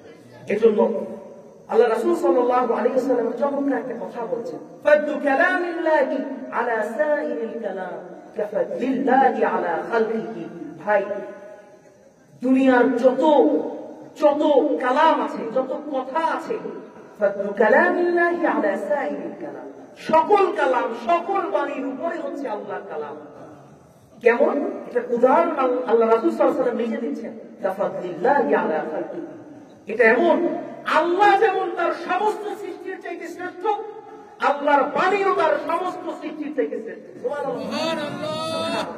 তার মানে কোরআন এতটা মাধুর্যতাপূর্ণ, কোরআন এতটা সমৃদ্ধ, কোরআনের বালাগাত, কোরআনের ফাসাহা, কোরআনের অলংকার, কোরআনের সৌন্দর্য এতই সুন্দর যে সাহাবায়ে কেরাম মুগ্ধ হয়ে শুনতেন, সাহাবায়ে কেরাম মুগ্ধ হয়ে শুনতেন। কাফিররাও লুকায় লুকায় রাসূলুল্লাহর কোরআন শুনতেন। আহা, এত সুন্দর বাণী মুহাম্মদ কেমনে বলে, কোত্থেকে আসে? সুবহানাল্লাহ পড়ে, সুবহানাল্লাহ। অতএব এই আয়াত দ্বারা আমরা শিখলাম যে আল্লাহ তাআলা বলছেন যে আফালা ইয়াতাদাব্বারুনাল কুরআন, মানুষ কি কোরআনকে অনুধাবন করে না? তারা কি কোরআনকে অনুধাবন করে না? ওয়ালাউ কানা মিন ইনদি গায়রিল্লাহি বিহি লাওয়াজাদু ফীহি ইখতিলাফান কাসীরা। আরে এই বাণী যদি আল্লাহর পক্ষ থেকে ছাড়া অন্য কারো পক্ষ থেকে আসতো, তাহলে তো মানুষের মধ্যে অনেক ঝামেলা খুঁজে পেত। অতএব আল্লাহর পক্ষ থেকে আসতে থেকে এদের মধ্যে কোনো ঝামেলা নাই, কোনো সমস্যা নাই, কোনো সন্দেহ নাই, কোনো সংশয় নাই। তারপরও কোরআন বুঝো না কেন? তারপরও কোরআন বুঝো না কেন? কোরআনের থেকে সহজ জিনিস আর কিছু নাই। কোরআন তো সহজ। কোরআন কি সহজ? রাসূলুল্লাহ মানুষদেরকে কোরআন সহজভাবে বুঝাইতেন এবং রাসূলুল্লাহ সাহাবীদেরকে কোরআন মানুষদেরকে সহজভাবে বুঝাইতে বলতেন এবং সহজভাবে ইসলাম বুঝাইতে বলতেন। বুঝতে পারছেন? রাসূলুল্লাহ সাহাবীদের কি করতেন? সবকিছু সহজ করতে বলতেন। এক সাহাবী রাসূলুল্লাহ সাল্লাল্লাহু আলাইহি ওয়াসাল্লাম তাকে একটা বেদুইন অঞ্চলে পাঠাইছেন, একটু দূরে, মদিনা থেকে একটু দূরে অঞ্চলে পাঠাইছেন। তাকে রাসূলুল্লাহ পাঠাইছেন হচ্ছে ইমামতি করতে, তিনি ইমামতি করবেন। মাগরিবের নামাজে তিনি ইমামতিতে দাঁড়ালেন। অন্যান্য সাহাবায়ে কেরাম তারা জমি জমা থেকে কাজ করে মাগরিবের নামাজে ক্লান্ত অবস্থায় নামাজে দাঁড়াইলেন। নামাজে দাঁড়ানোর পরে তারা দেখলেন সাহাবী নামাজ শুরু করলেন। সাহাবী নামাজ শুরু করে বিশাল বড় সূরা ধরছে। সে সূরা পড়তেছে তো পড়তেছেই, মাগরিবের নামাজ আমরা খুব তাড়াতাড়ি করি না? সাহাবী করতেছে কি টাইম না সূরা পড়তেছে। তাদের কাছে তো কোরআন মজা লাগছে, আমাদের কাছে তো কোরআন মজা লাগে না, কারণ আমাদের মনেও সমস্যা, ইমানেও সমস্যা। এই জন্য আমরা কোরআন মজা পাই না, কোরআন বুঝতে চাই না, তাফসীর মাহফিলে আমরা আসতে চাই না। আমরা গানের কনসার্টে ঠিকই যাবো, আমরা ছেলেমেয়েদের নাচ দেখতে ঠিকই যাবো, আমরা এইসব ফুটপাতে খাইতে ঠিকই যাবো, কিন্তু তাফসীর মাহফিলে আসবো আমাদের অন্তরে সমস্যা। আল্লাহ আমাদেরকে রহম করে না কেন? আল্লাহ আমাদেরকে করোনার মতন মহামারী কেন দেয়? এখন চিকুনগুনিয়া, ডেঙ্গু, এ সকল রোগ আল্লাহ দিয়ে রাখছেন কেন? এ সকল বালা তো আমাদের নিজেদের হাতে কামায়। আমরা আল্লাহর প্রতি যখন ফিরতেছি না, তখন আল্লাহ আমাদেরকে বালা দিয়া ফিরাবে। তুই ফিরবি না মানে তোরে এখন থাপড়ায় ফিরাবো। হ্যাঁ, তো জ্বর হলে তুই আল্লাহর নাম ঠিকই নিবি। হ্যাঁ, বিপদে বললো তুমি আসে আল্লাহর নাম ঠিকই নিবি। এই জন্য চমৎকার কথা একজন কবি বলেছেন যে যখন যখন কেউ জাহাজের মধ্যে তুফানে পড়ে, তখন কোন নাস্তিক আর নাস্তিক থাকে না, সে কি হয়ে যায়? আস্তিক হয়ে যায়। কেন? যে মাইকে চিপে পড়ছে, বিপদে পড়ছে, তখন সে আস্তিক হয়ে যায়। তখন আল্লাহ বাঁচাও, তখন আল্লাহ বাঁচাও। এছাড়া অন্য সময় আল্লাহ নাই, আল্লাহরে আল্লাহ লাগে না। তার মানে আল্লাহ আল্লাহ তাআলা রব্বুল আলামিন সবকিছু ইসলাম কি করেছেন? সহজ করেছেন। রাসূলুল্লাহ সহজ করতে গেছেন। এখন সাহাবীকে তো বলা যায় না নামাজের মধ্যে যে একটু শেষ করেন, তাড়াতাড়ি করেন। সাহাবী কষ্ট করে পিছনে নামাজ পড়তেছেন, সারাদিন কষ্ট করে আসছে, আমার ভালো লাগে? এত বড় নামাজ তো ভালো লাগে না। নামাজ শেষে চিন্তা গেছে, একটু রাগ হয়েছে, ভাই এত বড় নামাজ পড়লে তো আমার জীবন তেনা তেনা হয়ে যাবে। তিনি রাসূলুল্লাহর কাছে চলে গেছে, বিচার দিবে রাসূলুল্লাহর কাছে। সাহাবীরা রাসূলুল্লাহর কাছে বিচার দিতে চলে গেছে। যা রাসূলুল্লাহকে বলতেছে, ইয়া রাসূলুল্লাহ, এমন সাহাবী হয়েছে নামাজ যে শুরু করে আর শেষ করে না। আমি ভালো বাজার করতে পারছি, সারাদিন কষ্ট করে এসে নামাজে দাঁড়াই, এত কষ্ট তো একটু হয়। তো নামাজ একটু বলা যায় না যে কষ্ট হইতেছে, তারপর তো কষ্ট একটু হয়। রাসূলুল্লাহ সাহাবীকে ডাকলেন, সাহাবীকে ডাইকে বলতেছে, এই সাহাবী, তুমি নাকি এত বড় সূরা পড়ছো? সাহাবী বলছে, ইয়া রাসূলুল্লাহ, হ্যাঁ আসলেই পড়ছি। তখন রাসূলুল্লাহ সাল্লাল্লাহু আলাইহি সাল্লাম বলতেছে, সাহাবী, যেহেতু তোমার পিছনে মুসল্লিরা আছে, সবার অবস্থা তোমার দেখতে হবে। সবার অবস্থা দেখতে হবে না? কেউ কাজ করে আসছে, কেউ জমিতে নিড়ানি দিয়ে আসছে, কেউ ফল ফলানি তুলে আসছে, খেজুর বাগানে কাজ করে আসছে। তুমি যদি এত বড় নামাজ পড়ো, তার একটু কষ্টই হবে। অতএব তাদের জন্য তুমি সহজ করো। কি করো? সহজ করে দাও, সহজ করে দাও। তাদের জন্য কঠিন করে দিও না, তাদের জন্য দিনটাকে কঠিন করে দিও না, সহজ করে দাও। অতএব কোরআন সহজ, কোরআন সহজ, বুঝতে বসলেই বোঝা যায়। আপনি যখন ধৈর্য ধরে আলোচনা শুনবেন, আপনি মজা পাবেন। আর যে ধৈর্য ধরবে না, অস্থির হয়ে যাবে, সে হুজুরের গজল গায় না কেন, হুজুরের টান দেয় না কেন। এখন আপনি গজল আর টানের সুরে যদি আসেন, তাইলে তো আপনি আর কিছু শিখবেন না। গজল গাই, গজল তো অন্তরের খোরাক, সেটা মানি, কিন্তু তাফসীরুল কোরআন মাহফিলে এটা চিন্তা করা তো একটু ভুল, তাই না? এইটা আমি গজল গাইলে আমি তাফসীর করবো। হ্যাঁ, এই জন্য আসেন আমরা পরবর্তী আয়াতে চলে যাই। আল্লাহ রাব্বুল আলামিন 83 নম্বর আয়াতে বলছেন, وَإِذَا جَاءَهُمْ أَمْرٌ مِّنَ الْأَمْنِ أَوِ الْخَوْفِ أَذَاعُوا بِهِ وَلَوْ رَدُّوهُ إِلَى الرُّسُلِ وَإِلَى أُولِي الْأَمْرِ مِنْهُمْ। আল্লাহ রাব্বুল আলামিন বলছেন, কিছু মানুষ আছে তারা যা শোনে মানুষের কাছে বলে বেড়ায়। আমাদের মধ্যে এরকম কিছু মানুষ আছে, দেখবেন আপনার কাছ থেকে একটা শুনছে কথা, সেটার কোনো বিচার বিবেক নাই তার, সে মানুষের কাছে এই কথা লাগাইতে থাকবে। হযরত ওমর ইবনে খাত্তাব রাদিয়াল্লাহু আনহুর কাছে একদিন এক ব্যক্তি আসছেন। তিনি হচ্ছেন ওমর ইবনে খাত্তাব রাদিয়াল্লাহু আনহু, দপ্তর সম্পাদক। কোন একটা ঘোষণা মদিনার বাজারে ছড়াই দিতে হবে। ওমর রাদিয়াল্লাহু আনহু বললেন যে, তুমি যে এই ঘোষণাটা ছড়াই দিবা, মাধ্যম কি? বলতেছে, হুজুর আপনি বলেন, ঢোল পিটায় ছড়াবো নাকি মাইকিং করে ওই চুঙ্গা টুঙ্গা দিয়ে, বলে না, চুঙ্গা টুঙ্গা দিয়ে বলবো, নাকি পাহাড়ের উপরে উঠে বলবো? ওমর রাদিয়াল্লাহু আনহু বলছেন, এত কষ্ট করার দরকার নাই। অমুক গ্রামে অমুক একটা মহিলা আছে, ওই মহিলাকে দেয়া বলবা যে এই ঘোষণা আপনি কারো কাছে বলবেন না। ওমর রাদিয়াল্লাহু তাআলা আনহু এই মসজিদে সে জায়গায় ওই মহিলাকে বলছে যে, খালা, এই ঘোষণা আর কারো কাছে বলবেন না। ঠিক আছে, সে বলবে না, সেখানে নিয়ত আছে বলবে। ওমর রাদিয়াল্লাহু তাআলা আনহুর কাছে ওই লোকটা এক সপ্তাহ দৌড়ে আসছে, হুজুর মদিনায় এমন কোন মানুষ বাকি নাই যার কাছে এই খবর নাই। সুবহানাল্লাহ। বুদ্ধি দেখেন, মানে ওই মহিলার ওইরকম যে কথা মানুষের কাছে না বললে তার ভালো লাগে না। কিছু মহিলা আছে যে দেখবেন যে একটু মহিলাদের মধ্যে একটু বেশি, নাকি একটু বেশি, আল্লাহ মাফ করুন, সে পুরুষদের মধ্যেও নাই, এটা বলা চলে না, পুরুষদের মধ্যেও আছে। মানুষের কাছে বললে পারে, সে তীর শুনলে তাল বানাইয়া বলবে, মজা পায়। ঠিক আছে, মজা পায়, তিলরে তাল বানায় শুনবে। দেখবেন যে খারাপ খবর ছড়াইতে সময় লাগে না, কিন্তু ভালো খবর এটা ছড়াইবেই না। ভালো খবর এলো খিচ মেরে থাকবে, মানুষের কাছে করবে না, কিন্তু ভালো খবর শুনলেই চলে। কার কানে কিভাবে দেবে, কিভাবে গিরিঙ্গি লাগাবে, এই চিন্তায় সারাক্ষণ বসে থাকে। আল্লাহ তাআলা তাদের কথা বলতেছেন যে, ওয়াইদা জাআহুম আমরুম মিনাল আমনি আওয়াল খাউফি আদাউ বিহি। কিছু মানুষ আছে তাদের কাছে কোন আশঙ্কা, শঙ্কা, ভয়ের খবর আসলে তারা করছে কি, ছড়াই দিত মানুষের কাছে। এই শুনছো যুদ্ধ আছে, সাধারণ মানুষ তো যুদ্ধ করতে বোঝে না, সাধারণ মানুষ তো অস্ত্র নিয়ে যুদ্ধ করতে যাবে না, এরা ডরে তো শেষ, এরা তো ভয় পেয়ে যায়। আল্লাহ তাআলা পদ্ধতি বলে দিচ্ছেন, ওয়ালাউ রাদ্দুহু ইলার রাসূল ওয়া ইলা উলিল আমরি মিনহুম লা'আলিমাহু আল্লাযীনা ইস্তানবিতুনা মিনহুম। তারা যদি নিজেরা এই সিদ্ধান্ত না নিয়া, তারা যদি মানুষের কাছে হুজুম বাজুম না বুঝাইয়া, কথা না ছড়াইয়া, তারা যদি রাসূলের কাছে বলতো অথবা দায়িত্বশীল যারা আছে, ওমর ওসমান আলী অন্যান্য দায়িত্বশীল যারা আছে তাদের কাছে বলতো, তারা এই ব্যাপারটা নিয়ে গবেষণা করতো, কথাটা সত্য নাকি মিথ্যা। তারা গবেষণা করতো যে কথাটা সত্য নাকি মিথ্যা। তারপরে তারা যদি প্রয়োজন বোধ করতো যে মানুষের কাছে ছড়ায় দিবে, তখন তারা ছড়ায় দিত। যদি প্রয়োজন না বোধ করতো তারা ছড়াইতো না। এই জন্য আরবিতে একটা কথা আছে, আল খাবরু ইয়াহতামিলু সিদক ওয়াল কিযব। একটা খবর, একটা সংবাদ, সেটা সত্য হইতে পারে, মিথ্যাও হইতে পারে। অতএব এটা আপনি যারা দায়িত্বশীল তাদের কাছে বলবেন যে মুরব্বী এরপর একটা ঘটনা ঘটছে, এখন আপনি কি সিদ্ধান্ত নেন, এটা কি ছড়ানো, এটা কি মানুষের কাছে বলা যাবে নাকি বলা যাবে না? বলা যাবে কি বলা যাবে না? রাষ্ট্রের অনেক গোপনীয় বিষয় আছে, এগুলো আপনার আমার কাছে বলার মতো না। এগুলো আপনি যদি বলেন যে প্রধানমন্ত্রী আমার কাছে কয় না, ভাই আপনি কি, আপনার কাছে বললে উপকারটা কি হবে? আপনি তো ওটা ডরাইবেন, আপনি তো ভয় পাইবেন, আপনি তো কোনো সমাধান করতে পারবেন না, তাহলে আপনার কাছে কেন বলবেন? অতএব রাষ্ট্রের গোপনীয় বিষয় রাষ্ট্রের কাছে থাকাই ভালো, গ্রাম পঞ্চায়েতের গোপনীয় বিষয় গ্রাম পঞ্চায়েতের কাছে থাকাই ভালো, মসজিদে একটা সমস্যা হইলে এই গোপনীয় বিষয় ইমাম আর সভাপতির মাঝে থাকাই ভালো। তারা একটা সিদ্ধান্ত নিয়ে আপনাদেরকে সমাধান জানাবে। এজন্য আল্লাহ তাআলা বলছেন যে এরকম কিছু মানুষ আছে, তারা এরকম বুজুর্গ মানুষের কাছে একটা যা শুনে তিলরে তাল বানায় ছড়ায় দেয়। এই সকল মানুষরা যদি তিলকে তাল বানায় ছড়ায় না দিয়া ওয়ালাউ রাদ্দুহু ইলার রাসূল ওয়া ইলা উলিল আমরি মিনহুম, তারা যদি দায়িত্বশীলদের কাছে বলতো লা'আলিমাহু আল্লাযীনা ইস্তানবিতুনা মিনহুম, তাহলে তারা এই মাঝখান থেকে একটা ভালো কথা, এই মাঝখান থেকে একটা ভালো শিক্ষণীয় বিষয় বাইর করে মানুষের কাছে ছড়াই দিতে পারতো। অতএব আল্লাহ তাআলা বলেন যে ওয়ালাউলা ফাদলুল্লাহি আলাইকুম ওয়া রাহমা লাত্তাবা'তুমুশ শাইতানা ইল্লা ক্বালিলা।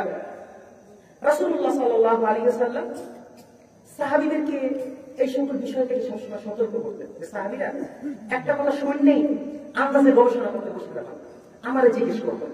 বড় বড় সাহাবী আছে তাদেরকে জিজ্ঞেস করবেন, অনেক বড় সাহাবী ছিলেন। আমাদের এখন তো মুফাসসির আর মুফতিতে অভাব নেই, যে কেউ নিজের মুফাসসির, মুফতি, মুহাদ্দিস দাবি করে করেন, তাই না? কিন্তু আপনারা জানেন সাহাবীদের সময় রাসূলুল্লাহ যাদের ব্যাপারে বলেছেন আল আসহাবি কান নুজুম তবে আইয়ি ইত্তাদাইতু, আমার সাহাবীরা সবাই কিন্তু আকাশের তারকার মতো, যারে বান্দা হেদায়েতের পথ পাবা। কিন্তু সাহাবীরা সবাই ফতোয়া দিতেন না, সুবহানাল্লাহ পড়েন। সাহাবীরা সবাই ফতোয়া দিতেন না। রাসূলুল্লাহর হাতে করে কয়েকজন সাহাবী ছিলেন, ওমর, ওসমান, আলী, আব্দুল্লাহ ইবনে ওমর রাদিয়াল্লাহু তাআলা আনহু, আব্দুল্লাহ ইবনে আব্বাস রাদিয়াল্লাহু তাআলা আনহু, এরকম হাতে করে কিছু সাহাবী ছিলেন, তারা শুধু ফতোয়া দিতেন, তারা শুধু আপনার এই ধরনের মাসাইল বলতেন, অন্য কোনো বিষয়ে তারা ইন্টারাপ্ট করতেন না। শুধু মণ্ডলী, এজন্য রাসূলুল্লাহ সাহাবীদেরকে বলতেন যে তোমরা কোন কথা শুনেই মানুষের কাছে বলবা। আল্লাহ রাসূল সাল্লাল্লাহু আলাইহি সাল্লাম একটু খারাজা রাসূলুল্লাহ সাল্লাল্লাহু আলাইহি সাল্লাম যাতা ইয়াউমিন ওয়ান নাসু ইয়াতাকাল্লামুনা ফিল কদাই ওয়াল কদ। রাসূলুল্লাহ একদিন মসজিদে নববী থেকে বাইরেছেন, রাসূলুল্লাহ দেখলেন যে নববী মসজিদের পাশে কিছু সাহাবী তারা ভাগ্য সম্পর্কে আলোচনা করতেছে। কি সম্পর্কে? ভাগ্য সম্পর্কে আলোচনা করতেছে, তুমুল আলোচনা। তারা কপাল নিয়ে, তাকদীর নিয়ে তুমুল তর্ক বিতর্ক করতেছে, গবেষণা করতেছে, নিজের যে গবেষণা সেটাও বলতেছে। রাসূলুল্লাহ সাল্লাল্লাহু আলাইহি ওয়াসাল্লাম খুব রাগ করলেন। সাহাবীর রাগের বর্ণনাটা কেমন দেয় আপনি একটু হাদিসে দেখেন, খেয়াল করেন। ফাগাদিবা হাত্তা আহমারা ওয়াজহুহু হাত্তা কাআন্নামা তাফাত্তা ফি ওয়াজহিহি হাব্বুর রুমান। রাসূলুল্লাহ এতটা রাগ করলেন, রাসূলুল্লাহর গাল মোবারক লাল হয়ে গেছে, এবং লালটা কেমন হইছে? হাব্বুর রুমান। বর্ণনা শুনেন, হাব্বুর রুমান বলা হয় হচ্ছে রাসূলুল্লাহর গালের মধ্যে যেন একটা ডালিম ভাঙা হয়েছে। ডালিমের রং কি? সাদা না লাল? লাল। কারো গালে যদি ডালিম ভাঙা হয়, লাল ডাল কি লাল হয় না সাদা হয়? লাল হয়। সাহাবী কতটা তীক্ষ্ণ ভাবে এটা খেয়াল করছে যে রাসূলুল্লাহ এই ঘটনাটা দেখে এতটা রাগ করছে, রাসূলুল্লাহ লাল হয়ে গেছেন এবং এতটা লাল হয়েছে যে তার গালের মধ্যে যেন একটা ডালিম ভাঙা হয়েছে। সুবহানাল্লাহ। তার মানে চিন্তা করেন যে রাসূলুল্লাহ দেখতে কত সুন্দর ছিলেন। রাসূলুল্লাহকে গালটা লাল হয়ে গেছে, খুব রাগ করছে। তারপর রাসূল সাল্লাল্লাহু আলাইহি ওয়াসাল্লাম একটা হাদিস মুবারক বর্ণনা করেছেন, ইন্নামা হালাকা মান কানা ক্বাবলাকুম ইযা তানাযাউ ফি হাযাল আমর। তোমরা যে বিষয়ে তর্ক বিতর্ক করতেছো, তোমাদের মতন তর্ক বিতর্ক করতে করতে তোমাদের পূর্ববর্তী অনেক জাতি ধ্বংস হয়ে গেছে। অতএব তোমরা যে কাজ করছো এটা অবশ্যই খারাপ কাজ, এটা ভালো কাজ, এটা ভালো কাজ না। তারপরে রাসূলুল্লাহ সাহাবীদেরকে কোন ব্যাপারে অনুৎসাহিত করলেন? যে কোন কথা শুনলেই গবেষণা করতে বসবা না। রাসূলুল্লাহকে জিজ্ঞাসা, যে রাসূলুল্লাহ এর মাসালা কি? রাসূলুল্লাহ আছে না, বড় বড় সাহাবী আছে না, তাদেরকে জিজ্ঞেস করো তুমি গবেষণা করার কি? তুমি গবেষণা করে এইটারে আলু ভর্তা বানাইছো, এটা বৈধ না ইসলামে। এজন্য যাচাই বাছাই ছাড়া কোন কথা কখনো গ্রহণ করা যাবে না। রাসূলুল্লাহ সাল্লাল্লাহু আলাইহি ওয়াসাল্লাম বলেছেন, সহিহ মুসলিমের হাদিস, হাদিস নাম্বার 5, রাসূলুল্লাহ বলেছেন, কাফা বিল মারই কাযিবান আই ইউহাদ্দিসা বিকুল্লি মা সামিআ। কোন কথা মিথ্যা হওয়ার জন্য এতটুকুই যথেষ্ট, মানুষ যা শোনে তাই বর্ণনা করে, যা শোনে তাই বর্ণনা করে। এগুলো হচ্ছে এই যে যারা ভেজাল লাগায়, মুনাফিক টাইপের লোক, এগুলো হচ্ছে তোমাদের কাছে। রাসূলুল্লাহ সাল্লাল্লাহু আলাইহি ওয়াসাল্লাম একদিন তার স্ত্রীদের সাথে তার মনোমালিন্য হয়েছে। তাদের মধ্যে তো মানবিক গুণগুলো ছিল। রাসূলুল্লাহর স্ত্রীরা তো মাঝে মাঝে রাসূলুল্লাহর সাথে একটু রাগ করতে, রাসূলুল্লাহর কাছে আবদার করতে, এবং এই রাগটা এতটা গভীর পর্যায়ে চলে গেছে যে রাসূলুল্লাহ সকল স্ত্রী রাগ করছে এবং মোটামুটি বয়কট এরকম। তো রাসূলুল্লাহ এখন রাগ দমন করার পদ্ধতি কাটারে কাটা দিয়ে ধরতে হয়। রাসূলুল্লাহ রাগ করছে, রাসূলুল্লাহ রাগ করে তাদের সাথে মাসখানেক কথা বলে। এখন রাসূলুল্লাহর কাছে যাইয়া এই কথা কে জিজ্ঞেস করবে? এরকম সাহস কার? আবু বকর ভয় পাইতেছে, কারণ আবু বকরের মেয়ে আছে, রাসূলুল্লাহর স্ত্রী। ওমর ভয় পাইতেছে, কারণ ওমরেরও মেয়ে আছে, ওমর রাসূলুল্লাহর স্ত্রী। এখন ওমর তো সাহসী মানুষ, রাসূলুল্লাহর কাছে বলতেছে, ইয়া রাসূলুল্লাহ একটা কথা জিজ্ঞেস করতাম। রাসূলুল্লাহ অনুমতি দিলেন, বলছে, ইয়া রাসূলুল্লাহ আপনি কি আপনার স্ত্রীদেরকে তালাক দিয়ে দিয়েছেন? এবং এরই মাঝে পুরো মদিনায় ছড়ায় গেছে রাসূলুল্লাহ তার স্ত্রীদেরকে তালাক দিয়ে দিয়েছে। কেন?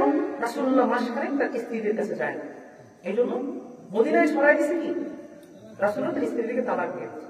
রাসূলুল্লাহ বলতেছে, না আমি তো স্ত্রীদেরকে তালাক দিইনি, শুধু রাগ করছি, শুধু একটু রাগ করবো। তখন ওমর রাদিয়াল্লাহু তাআলা দৌড়াইতে মদিনাতুল মুনাওয়ারার মাঝখানে যাইয়া সবাইকে ঘোষণা করতে, ভাইরা তোমরা যে কথা শুনেছো এবং যে কথা প্রচার করেছো সে কথা মিথ্যা। রাসূলুল্লাহ তার পবিত্র স্ত্রীদেরকে, উম্মাহাতুল মুমিনিনদেরকে, উম্মতের মাদেরকে তালাক দেয়। সুবহানাল্লাহ, সুবহানাল্লাহ। তারপরে রাসূলুল্লাহ সাল্লাল্লাহু আলাইহি ওয়াসাল্লাম এই ব্যাপারটা নিয়ে খুবই কনসিয়াস আছে যে মানুষ একটা কথা শুনলেই কেন ছড়ায় দেয়। হযরত আয়েশা রাদিয়াল্লাহু তাআলা সম্পর্কে আপনারা একটা ঘটনা জানেন। আয়েশা রাদিয়াল্লাহু তাআলার হাড় হারানো হয়েছিল। আয়েশা রাদিয়াল্লাহু তাআলা সম্পর্কে অপবাদ ছড়ায় দিয়েছে, তিনি নাকি এই ভুল করছে, অনেক কথা, সেগুলো আমরা না বলি। উম্মাহাতুল মুমিনিনদের ক্ষেত্রে এসব বর্ণনা করাটাও একটু বেয়াদবি, আমরা এটা বর্ণনা না করি। এরকম করে মদিনায় অনেক ব্যক্তি ছিল যারা এটা ছড়ায় মজা পাইত। এই কথা যখন ছড়ায় গেছে তখন আয়াত নাযিল হয়েছে। কি আয়াত? আল্লাহ তাআলা বলেছেন, ওয়ালা তাকফু মা লাইসা লাকা বিহি ইলম ইন্নাস সামআ ওয়াল বাসারা ওয়াল ফুআদা কুল্লু উলাইকা কানা আনহু মাসউলা। আল্লাহ তাআলা বলতেছেন, ওয়ালা তাকফু মা লাইসা লাকা বিহি ইলম, যে বিষয়ে তোমার জ্ঞান নাই, যে বিষয়ে জ্ঞানের তোমার ক্লারিফিকেশন নাই, সে বিষয়ে কথা বলতে আসবা না, আজাইরা সমাচার করবা না। তুমি কোন বিষয়ে পুঙ্খানুপুঙ্খভাবে জানো, আগাগোড়া জানো, তখন তুমি একটা মন্তব্য করবা। আগাগোড়া জানো না, মন্তব্য করবা না। কেন? ইন্নাস সামআ ওয়াল বাসারা ওয়াল ফুআদা কুল্লু উলাইকা কানা আনহু মাসউলা। তোমার কান, তোমার চোখ, তোমার অন্তঃকরণ, অন্তরে যা চিন্তা করো, এগুলো কিন্তু আল্লাহর কাছে কিয়ামতের দিন আল্লাহ জিজ্ঞেস করবে। আল্লাহ জিজ্ঞেস করবে যে কেন এটা দেখছিলা, কেন এটা বলছিলা, কেন এটা শুনছিলা। আল্লাহ তাআলা বলবেন। অতএব আমাদেরকে এক্ষেত্রে সতর্ক হইতে হবে যে কোন কথা শুনলেই ছড়ায় দেওয়া যাবে না, কোন কথা শুনলেই ছড়ায় দেওয়া যাবে না। তাহলে কি করতে হবে? আল্লাহ এই পদ্ধতি শিখিয়ে দিয়েছে, ওয়ালা রাদ্দুহু ইলা রাসূল ওয়া ইলা উলিল আমরি মিনহুম। এই যে রাসূল তখন নেই, রাসূল আছে, রাসূলুল্লাহ তার পবিত্র রওজা মুবারকে শুয়ে আছেন। তাহলে আছে কারা? উলুল আমর, দায়িত্বশীল আছে। কারা আছে? দায়িত্বশীল আছে। যেমন দায়িত্বশীল কারা?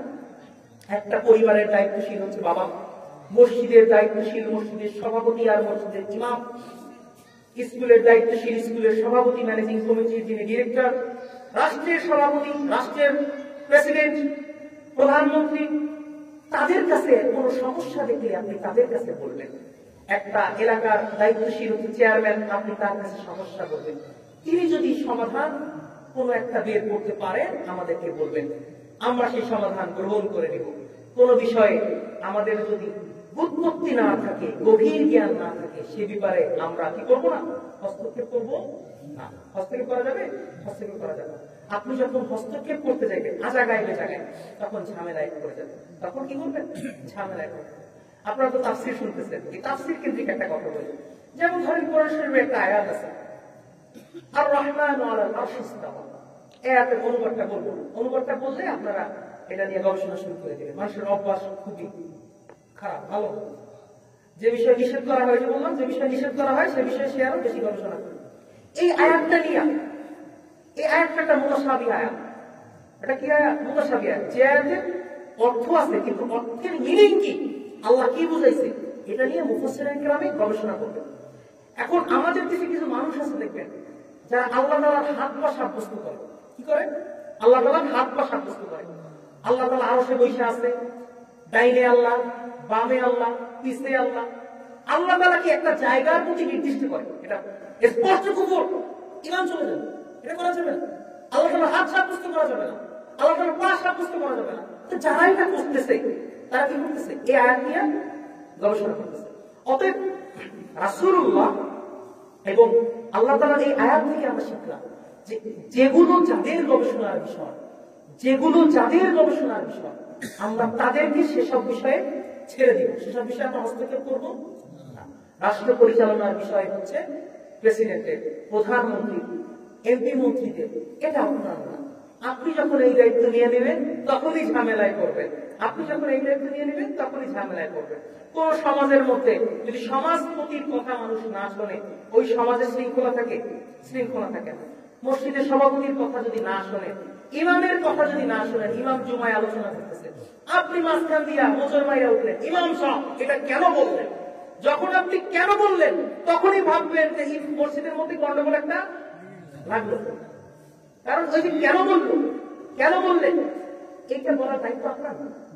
আপনি ইমামকে আলাদা জিজ্ঞেস করবেন। আপনার যদি কোনো শাক থাকে, কোনো ডাউট থাকে, ইমামকে আলাদা জিজ্ঞেস করবেন, ইমাম সাহেব বলুন এইটা বলছেন, এটা বুঝেন। এইগুলো সামাজিক বিধিবিধানের একটা নিয়ম। এই জন্য আনুষঙ্গিক আলোচনায় বলে নিলাম যে ইমাম সাহেবরে আমরা কি করি, আমরা মনে করি যে ইমাম সাহেব আমাদের গোলাম। এর বেতন দিই না মাস শেষে, এর খাওয়ান দিই না, এ আমাদের গোলাম। যে হার গোল লাগে পারে না, জগা করে পারে না, গোল হতে নাই খায়, সে এসেও ইমাম সাহেবের লাগে জোরে জোরে কথা বলে, ইমাম সাহেব কেন এটা করলেন? আমি এরকম অনেক ইমাম দেখেছি। আমি এক মসজিদে গেছি, দেখতেছি ইমাম সাহেবকে বকা দেওয়া হচ্ছে যে ইমাম সাহেব কেন মসজিদের ছাদের যে পাতা করছে সেই পাতাগুলো ঝাড়ু দেয়। ঝাড়ু দেওয়ার দায়িত্ব কি ইমাম সাহেবের? ইমাম সাহেব যদি করেন, এটা ইমাম সাহেব ইহসান করলেন, অনুগ্রহ করলেন, এটা ইমাম সাহেবের দায়িত্ব না। এটা ইমাম সাহেবের দায়িত্ব না। ইমাম সাহেবের অর্থ কি? দায়িত্ব, দায়িত্বশীল যিনি, যিনি নেতা, তার কাজ হচ্ছে নেতৃত্ব দেওয়া। আপনি চিন্তা করবেন যে ইমাম সাহেব আপনাকে হুকুম করবে, আপনি যে হুকুম মানবেন। আমরা যেদিন থেকে এই বিধান থেকে, এই বিধি থেকে নেমে আসছি, সরে আসছি, সেদিন থেকে আমাদের মুসলিম সমাজে ঝামেলাগুলো সৃষ্টি হয়েছে। আমাদের সমাজে নেতৃত্বহীনতা চলে আসছে, আমাদের সমাজে নেতৃত্বহীনতা চলে আসছে।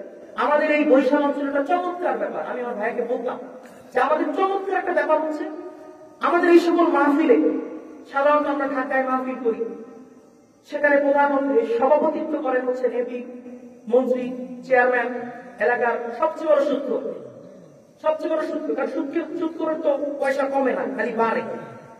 ওই পয়সাওয়ালা, কারণ পয়সাওয়ালা মাহফিলের প্যান্ডেল দিবে, গরু দিবে, এটা দিলে সেটা দিবে, বিরিয়ানি করে দিবে। আপনাদের এদিকে একটা চমৎকার বরকতময় পদ্ধতি, আপনারা ইমাম সাহেবকে সভাপতি করেছেন, এখানেও করা হয়েছে। এই যে ট্র্যাডিশন, এটা আপনারা ধরে রাখবেন। এটাকে যদি ধরে না রাখেন, মুরব্বীদের পরে তো আমাদের দায়িত্ব, তাই না?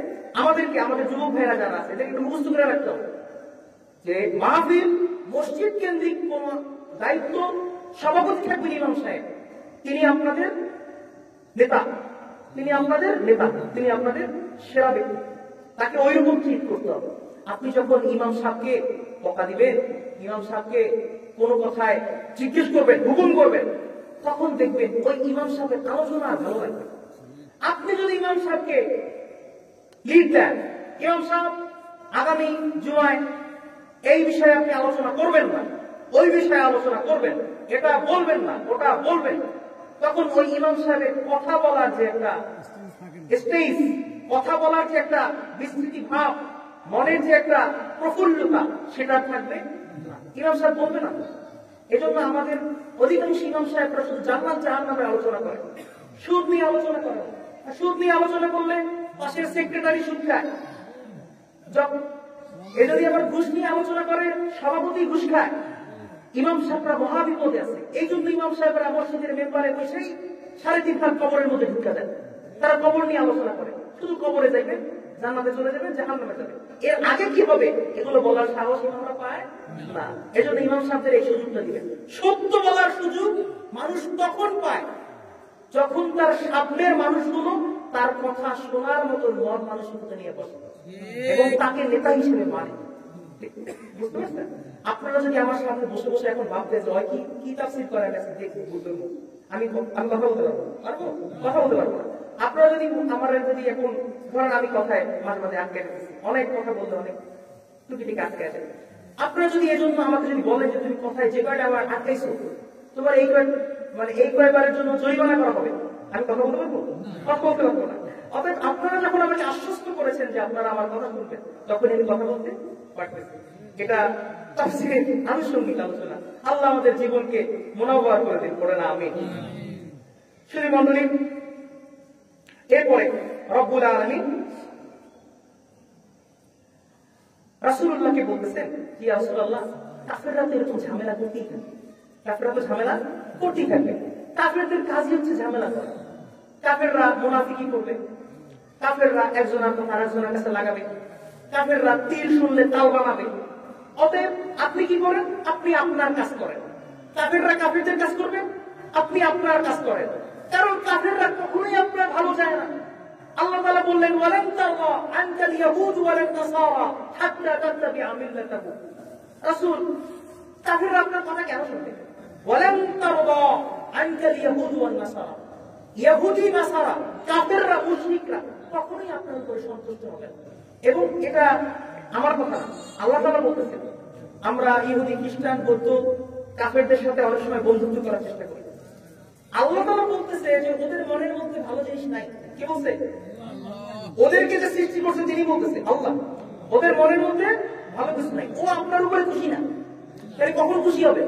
হাত্তা তাত্তাবিআ মিল্লাতাহুম। রাসূলুল্লাহকে আল্লাহ বলতেছে যে রাসূল, আপনি যখন তাদের মিল্লাত, তাদের ধর্ম অনুসরণ করবেন, মানতে শুরু করবেন, তখন আমেরিকা খুশি হয়ে যাবে, তখন রাশিয়া খুশি হয়ে যাবে। হ্যাঁ হ্যাঁ, তুই তো আমারই দলের লোক। ঠিক আছে? আমাদের দেশে যখন গণতন্ত্র চলে আসছে, আমেরিকা আমাদের উপরে খুশি, আমেরিকা আমাদের উপরে খুশি হয়ে গেছে। যখন আমাদের দেশের নেতারা, রাজনৈতিক যারা দল করে, তারা যখন বলে আমরা ইসলামিক স্টেট কায়েম করবো, তখন আমেরিকা রাগ করে, এদেশের জঙ্গির উৎপাত হয়েছে। ঠিক না? জঙ্গির উৎপাত হয়েছে। এই জন্য দেখবেন আমাদের দেশে কিছু রাজনৈতিক ব্যক্তিরা নিজেদের ফেস, নিজেদের ফেম রক্ষা করার জন্য তারা মাঝে মাঝে বলে আমরা জঙ্গি দমন করছি। কারণ যখন এটা বলা হয় জঙ্গি দমন করছি, তখন তাদের আব্বারা খুশি হয়ে যায়। ঠিক না? হ্যাঁ, আব্বারা খুশি হয়ে যায়। হ্যাঁ, আমার ধর্মে তারা আছে, মানে আমার যে সেকুলারিজম, আমার যে ধর্ম নিরপেক্ষতা, এটারে তারা ধারণ করে। যতক্ষণ ধারণ করবেন আপনি, ততক্ষণ তাদের বন্ধু। যেই ধারণ করবেন না, সেই আপনি কি হয়ে যাবেন? শত্রু হয়ে যাবেন। আফগানিস্তান ধারণা করে, আফগানিস্তান তাদেরকে ধারণ করে না, এজন্য আফগানিস্তান তাদের শত্রু। আপনি আমি ধারণ করি, আপনি আমি বন্ধু। ঠিক আছে? ফিলিস্তিনের মুসলমানরা ধারণ করে না, এই জন্য তারা তাদের শত্রু। আমরা ধারণ করি, এই জন্য আমরা তাদের বন্ধু। বুঝতে পারছেন? এই জন্য সামাজিক মুআমালাত এই সকল আয়াত থেকে বুঝে নিতে হবে। আল্লাহ তাআলা বলছেন কি, ওয়ালান তারদা আনকাল ইয়াহুদ ওয়ালান নাসারা হাত্তা তাত্তাবিআ মিল্লাতাহুম। হ্যাঁ, আপনি ইহুদি, খ্রিস্টান, বৌদ্ধ যারা আছে, বিধর্মী, তাদের সাথে আপনি ব্যবসা বাণিজ্য করবেন, সব করবেন। পীড়িত করা যাবে না। যদি পীড়িত করেন, ধরা খাবেন। কি খাবেন? ধরা খাবেন। কারণ আল্লাহ বলতেছে তার মনের মধ্যে ভালো কিছু নাই। আপনারে কিভাবে করতে পালাবে, কিভাবে গাঁজায় পালাইয়া আপনার মাটি দিবে, সে এই চিন্তাই করবে। সে আপনার ভালো চাইবে না। এজন্য আল্লাহ রাব্বুল আলামিন বলছেন, রাসূল, কাফেররা তো কাফেরদের ষড়যন্ত্র চালাইতেই থাকবে, আপনি কিন্তু থেমে গেলে চলবে না। আপনি আপনার কাজ চালায় যান। তাহলে কি করবেন? জিহাদ করা শুরু করেন। আপনি জিহাদ করা শুরু করেন। রব্বুল আলামিন 84 নম্বর আয়াতে বলছেন ফাকাতিল ফি সাবিলিল্লাহি লা তুকাল্লাফু ইল্লা নাফসাক। ও নবী, আপনি জিহাদ করেন, আপনি জিহাদ করেন, আপনি জিহাদ করেন। জিহাদ করার জন্যই আপনি আবিষ্কৃত। জিহাদ করার দায়িত্ব আপনার দেওয়া হয়েছে, জিহাদ করার দায়িত্ব আপনাকে দেওয়া হয়েছে, এবং আপনি নিজেই জিহাদ করবেন। ওয়াহারজিল মুমিনিন, রাসূল আপনি শুধু একা একা জিহাদ করেন না, আপনার পাশে যে মুমিনরা আছে তাদেরকে উদ্বুদ্ধ করেন। বাবা জিহাদ করলে এটা, বাবা জিহাদ করলে ওইটা, বাবা এখন জিহাদের শুরু করতে। আমাদের তো জিহাদের অনেক ব্যাখ্যা আছে। পুরো পৃথিবীতে মুসলমানদেরকে কোন ঠাসা করে ফেলা হয়েছে, মার্জিনালাইজড করে ফেলা হয়েছে জিহাদ শব্দ দ্বারা। এই জিহাদকে জঙ্গিত্ব করা বানানো হয়েছে, এই জিহাদকে সন্ত্রাসবাদ বানানো হয়েছে, এই জিহাদকে হচ্ছে টেররিস্ট বানানো হয়েছে। যারা জিহাদের কথা বলবে তারাই টেররিস্ট, যারা জিহাদের কথা বলবে তারাই সন্ত্রাস। এই যে চিন্তা, এটাকে কি করতে হবে আমাদের ক্লিয়ার করতে হবে। সময় করতে আছে, সময় সময় পরে শেষ করবো। তার মানে পুরো পৃথিবীতে মুসলমানদেরকে এভাবে কি করা হয়েছে, মার্জিনালাইজ করে ফেলা হয়েছে, একটা কোন ঠাসা করে ফেলা হয়েছে। কি কি শব্দের দ্বারা? জিহাদ শব্দের দ্বারা। যে মুসলমানরা জিহাদ করে, জিহাদ মানে কি? জঙ্গিত্ব করা, সন্ত্রাসবাদ। দেখেন, আমরা একটা শব্দকে আপনাদের সাথে ক্লিয়ার করব। জঙ্গিত্ব করা, টেরোরিজম, সন্ত্রাসবাদ আর জিহাদ, এই দুইটা ভিন্ন জিনিস। দুইটা কি জিনিস? ভিন্ন জিনিস। সন্ত্রাসবাদ কাকে বলে? যারা বিশৃঙ্খলা সৃষ্টি করে, যারা ঝামেলা সৃষ্টি করে, যারা উশৃঙ্খল কাজ করে, এগুলোকে সন্ত্রাসবাদ বলে, এগুলোকে টেরোরিজম বলে। আর জিহাদ যেটা, সেটা টেরোরিজম না। জিহাদের অর্থ কি? ইচ্ছা করা। জিহাদ হচ্ছে অপপ্রচার, খারাপ কাজ, এগুলো প্রতিহত করার একটা ব্যবস্থা। বুঝতে পারছেন? আমি বুঝতে পারছি এগুলোর ব্যবস্থা। অতএব এই যে জিহাদ শুনলে আপনারা আবার ভাববেন না যে আপনাদেরকে অস্ত্রশস্ত্র নিয়ে নামতে বলবে। অস্ত্রশস্ত্র নিয়ে নামতে বলবে। ইসলামের জিহাদের পদ্ধতি আছে। রাসূলুল্লাহ সবাইকে যুদ্ধে দিয়ে যাইতেন। অনেক সাহাবী অনুরোধ করতেন, ইয়া রাসূলুল্লাহ নেন না, নেন না, নিতেন। আর সবাই জিহাদে যাওয়ার মানে অভিজ্ঞতা, যোগ্যতা, কি বলে, যোগ্যতা একরকম না।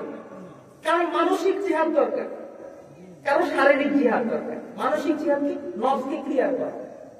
আপনার নফসের মধ্যে চগল করি, আপনি মুনাফিকি করেন, আপনি অপর ভাইয়ের, আপনার নিজের ভাই মিল্লা জমি জমাই কামড়াকামড়ি করেন, আর আপনি করবেন জিহাদ। হ্যাঁ, আপনার দিয়ে হবে জিহাদ, আমার দিয়ে হবে জিহাদ। এই জন্য জিহাদের প্রথম স্টেজ হচ্ছে নফসকে শুদ্ধ করা। কি করা? নফসকে শুদ্ধ করা। এই জন্য আল্লাহ তাআলা রাসূলুল্লাহকে বলতেছেন কি, ফাকাতিল ফি সাবিলিল্লাহ লা তুকাল্লাফ ইল্লা নাফসাক। রাসূলুল্লাহ এই জন্য আপনি দায়িত্বশীল, আপনি কি করেন? জিহাদ করেন। ওয়াহারজিল মুমিনিন, এবং আপনি যারা মুমিন আছে তাদেরকেও উদ্বুদ্ধ করেন যে আসো আমরা জিহাদে যাই। এখন যখন আপনি রাসূলুল্লাহকে বলছেন, যখন আপনি মানুষদের কিভাবে উদ্বুদ্ধ করবেন জিহাদে যাবেন, তখন আল্লাহ তাআলা কি করবেন? আসাল্লাহু আন ইয়াকুফা বা'সাল্লাযীনা কাফারু ওয়াল্লাহু আশাদ্দু বা'সান ওয়া আশাদ্দু তানকীরা। যদি আল্লাহ তাআলার এই আদেশ মেনে আপনি যখন কাফেরদের সকল অপপ্রচারকে পিছনে ফেলে জিহাদের মাঠে নেমে যাবেন এবং মুমিনদেরকে আপনি জিহাদে যাওয়ার জন্য উদ্বুদ্ধ করবেন, জিহাদে নিয়ে যাবেন, ইয়া রাসূলুল্লাহ, তখন আল্লাহ তাআলা আপনাকে সহযোগিতা করবে।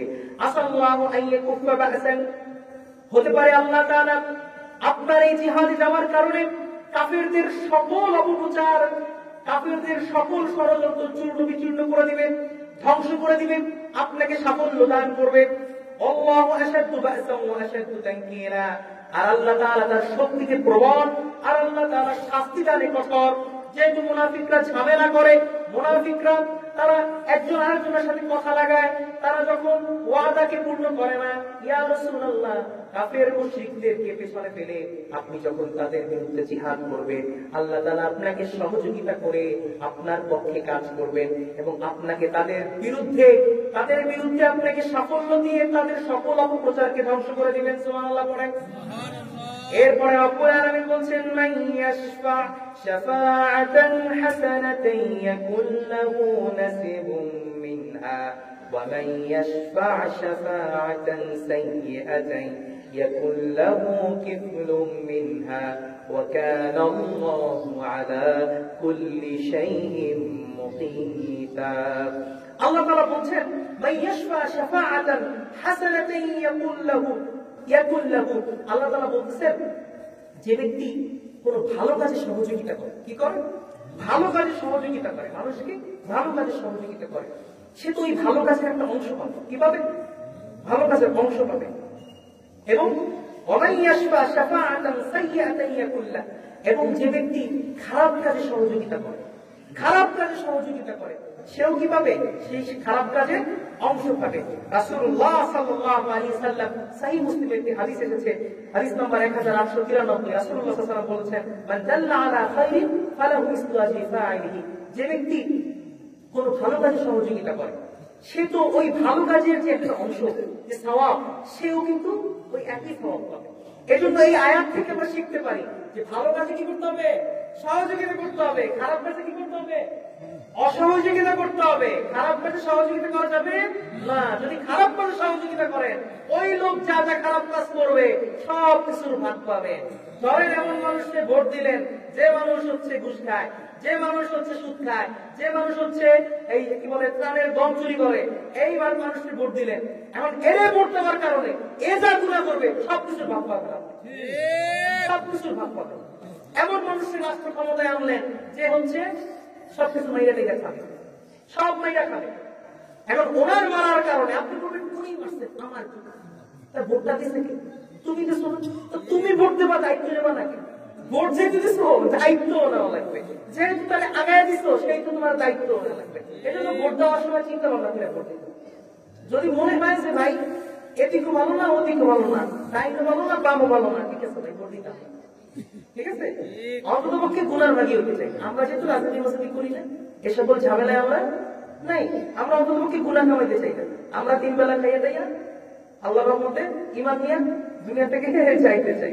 আমরা কারো গুনার ভাগীদার নিজে হইতে চাই। আমার গুনার যে হিসাব, এগুলো আমি দিতে পারবো না, তাই না? এগুলোর জন্য মাইক খেতে খেতে আমার কেমন হয়ে যাবে। আমি অন্য মাসের গুনার হিসাব কোন সময় দেবো? অত এইসব চিন্তা করে চলতে হবে। মান ইয়াশফা শাফাআতান হাসানাতান ইয়াকুল লাহু নাসীবুম মিনহা ওয়া মান ইয়াশফা শাফাআতান সাইয়্যাতান ইয়াকুল লাহু কিফলুম মিনহা। আল্লাহ তাআলা বলতেছেন যে তুমি ভালো কাজে যারা সহযোগিতা করবে তারা ওই ভালো কাজের অংশ পাবে, খারাপ কাজে যে সহযোগিতা করবে সে খারাপ কাজে কি পাবে? অংশ পাবে। ওয়া কানা আল্লাহু আলা কুল্লি শাইইন মুকিতা। আর আল্লাহ তাআলা কি করেন? আর আল্লাহ সব কিছুর উপরে নজর রাখে। কে কোন কাজ করে, সে কে ভালো কাজ করে আর কে খারাপ কাজ করে, আল্লাহ তাআলা এগুলো সব কিছু কি করেন? সব কিছু নজর রাখে, সব কিছু দেখেন। এজন্য এই সকল মাহফিল এগুলো হচ্ছে আল্লাহর জন্য হয়। আল্লাহর জন্য হয় না? আপনারা কিছু দিন শেখেন। এই যে আপনারা যারা বসে আছেন, আমি তো কিছু মানুষ, কিছু মাথা দেখছি যারা শুরু থেকে স্থির ভাবে শুনছেন। এই যে 6টা আমরা আয়াত তেলাওয়াত করলাম, কিছু তো শিখছেন, কিছু শিখছেন না? এখন এই কিছুর মধ্যে থেকে যদি আরো কিছু আপনি অনুসরণ করার চেষ্টা করেন, 6 আয়াত থেকে যদি আপনি 6টা শিক্ষা গ্রহণ করেন, বা 6টা শিক্ষা গ্রহণ না করে যদি একটা শিক্ষা গ্রহণ করেন, তাও তো অনেক কিছু। যে ঘরে বসে আছে সে কি 6টার কিছু পাবে? কিছু পাবে না, সে তো আর শুনতেছে না। কারণ এই যুগে মোবাইল ফ্রি আর কেউ মাহফিল শুনতে আসে, এত ভালো মানুষ দুনিয়ায় খুব কম আছে। অতএব আপনারা যেহেতু আসছেন, সেহেতু ধরেই নেওয়া যায় যে আপনারা অনেক ভালো মানুষ। আর এই অনেক ভালো মানুষের মধ্যে এই 6টা আয়াত যখন আমরা শেখা শুরু করে দিব, আমরা বোঝা শুরু করব, মানা শুরু করব, তখন আমরা জান্নাতে যাবো। জান্নাতে যাবে কেন? জান্নাত তো আমরাই যাবো। মোবাইল থুইয়া, টিভি থুইয়া, নেট থুইয়া, ডিশ থুইয়া চলে আসলাম আমরা মাহফিলের মধ্যে বসে রইলাম। আল্লাহর কাছে কিয়ামতের দিন খিস দিয়া বসবেন, আল্লাহ জাহান্নামে পাঠাইতেছে, কোন কারণে পাঠাইতেছে বলো তো? আল্লাহর সাথে তো বান্দার প্রেম আছে না, আবদার করতে হয়। আমাদের উস্তাদ আমাদেরকে শেখাতেন, আমাদের প্রিন্সিপাল হুজুর আমাদেরকে বলেন যে রাতে আল্লাহর কাছে কেমনে কাঁদবা? আল্লাহর কাছে বলবো আল্লাহ দেও। আল্লাহ দেও না কেন? তোমার সমস্যাটা কি? আমার দিলে তো তোমার সমস্যা নাই, তাহলে দেও। আমাদের প্রিন্সিপাল হুজুর একটা চমৎকার কথা বলেন, আপনারা নাম শুনেছেন, অধ্যক্ষ আলহামা আবু বকর সিদ্দিক, অনেক বড় আল্লাহওয়ালা ব্যক্তি। হুজুর আমাদেরকে বলেছেন যে হুজুরের যদি সকালবেলা 50,000, 1 লাখ, 1.5 লাখ, 1 কোটি টাকা প্রয়োজন হয়, হুজুর বলেন তাহাজ্জুদের সময়ও আমার এটার কোনো যদি ব্যবস্থা না থাকে, আমার সকালবেলা এটা ব্যবস্থা হয়েছে। কারণ আমি আল্লাহর কাছে এরকম টাইমটা কি করি, নিয়ে নিই। আপনাদেরকে একটু মনে সময় আছে বলি, আমরা যখন দাখিল পরীক্ষা দিই আমাদের দারুল নাজাতে আমাদের ওস্তাদরা যদি প্রশ্ন করে পড়বে, তা আমাদের বলা হয়েছে যে হুজুর আমাদের একটু জাগায় দিবেন রাতে। তো হুজুরকে আমরা বললাম হুজুর কখন জাগায় দিবেন? হুজুর বলল তাহাজ্জুদের সময় লাগাই দেব। হুজুর তাহাজ্জুদের সময় আসছে, আমাদেরকে নিয়ে নামাজ পড়ছে, মিলাদ পড়ছে, দোয়া পড়ছে, তারপরে আমাদেরকে নিয়ে পড়ছে। তারপরে আমাদেরকে বলছে যে তোমরা এ ক্লাস পাবা, তবে তোমাদেরকে আমি একটা শর্ত দিব, এগুলো মানতে হবে। আচ্ছা হুজুর, আমরা তো ভাবছি যে আমাদেরকে টাকায় টাকায় দিবে, আমরা বই টই নিয়ে গেছি।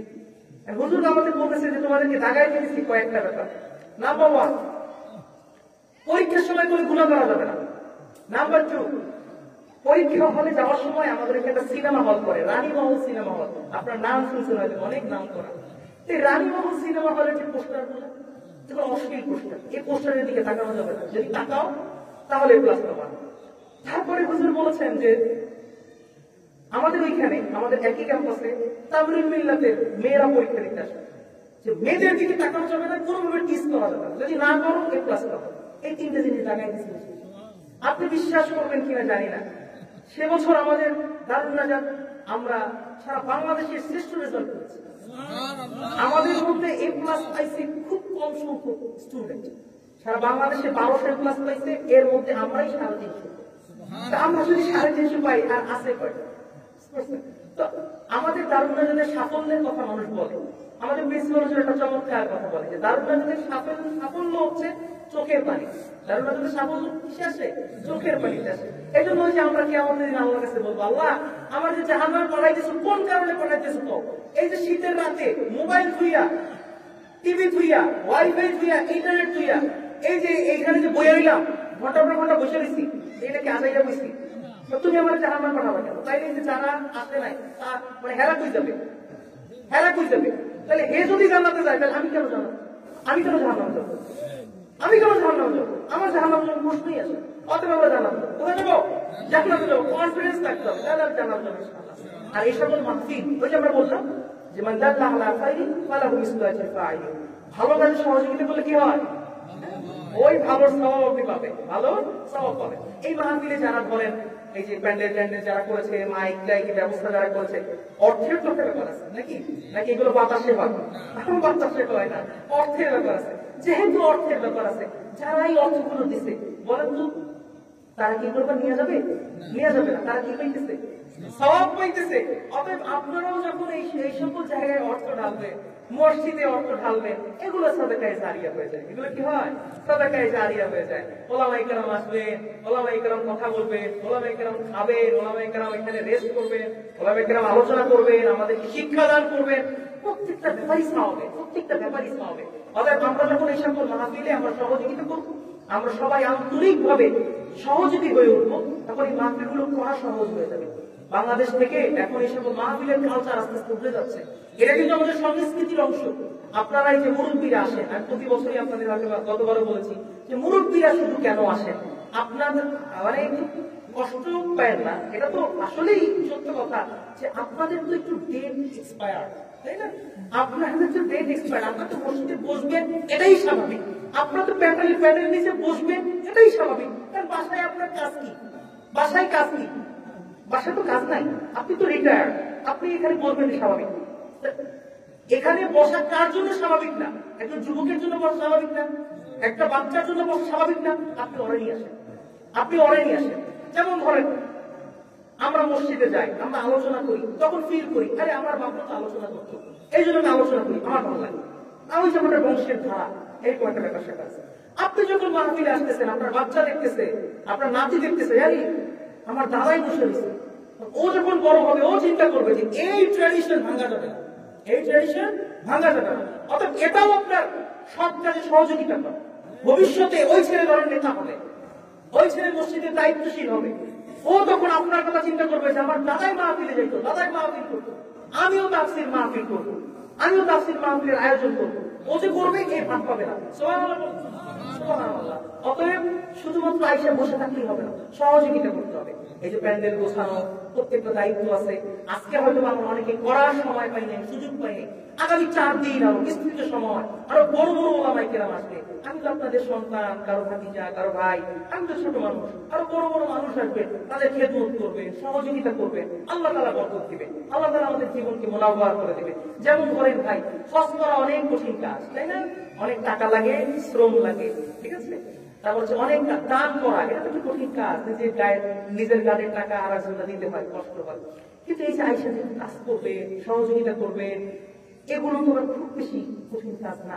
কঠিন কাজ, কঠিন কাজ। আপনি যখন আপনার ব্যবসাঙ্গনে যান, আপনি যখন আপনার কাজের পরিসরে যান, তখন বুঝলাম না, তখন তো বুঝলাম, ঠিক আছে। এই জন্য সবকিছু নিজেদের মনে করে আমরা নিজেরা করবো। আমার ভাই আছেন, ইমাম সাহেব হুজুর আছেন, তাদেরকে আমি সকালে এসেছি, এসে দেখেছি তারা কাজ করতেছে। আমরা যদি দেখি যে আপনারা অধিক মানুষ জানাই রয়েছে যে কাজের ভাগ পাইতেছেন না, তখন আমরা বুঝবো যে আমাদের নয়াখালী সোনার নয়াখালী হয়ে গেছে। আল্লাহ আমাদের নয়াখালীকে সোনার নয়াখালী হিসেবে কবুল করুন, করেন আমিন। আল্লাহ আমাদের নয়াখালীকে রাসূলুল্লাহর মদিনার মতো সুন্দর করে গঠন করে দিক, করেন আমিন। আল্লাহ আমাদের নয়াখালীর প্রত্যেকটা মানুষের অন্তরের মধ্যে দ্বীনের প্রতি ভালোবাসা, দ্বীনের প্রতি আগ্রহ তৈরি করে দিন।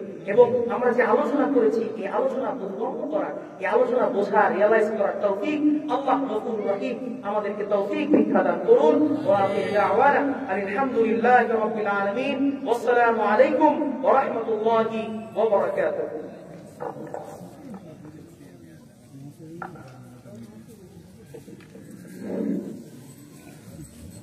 আলহামদুলিল্লাহ, আমরা দীর্ঘক্ষণ মৌলানা সিয়াম মোহাম্মদ সাহেবের কাছ থেকে শুনলাম।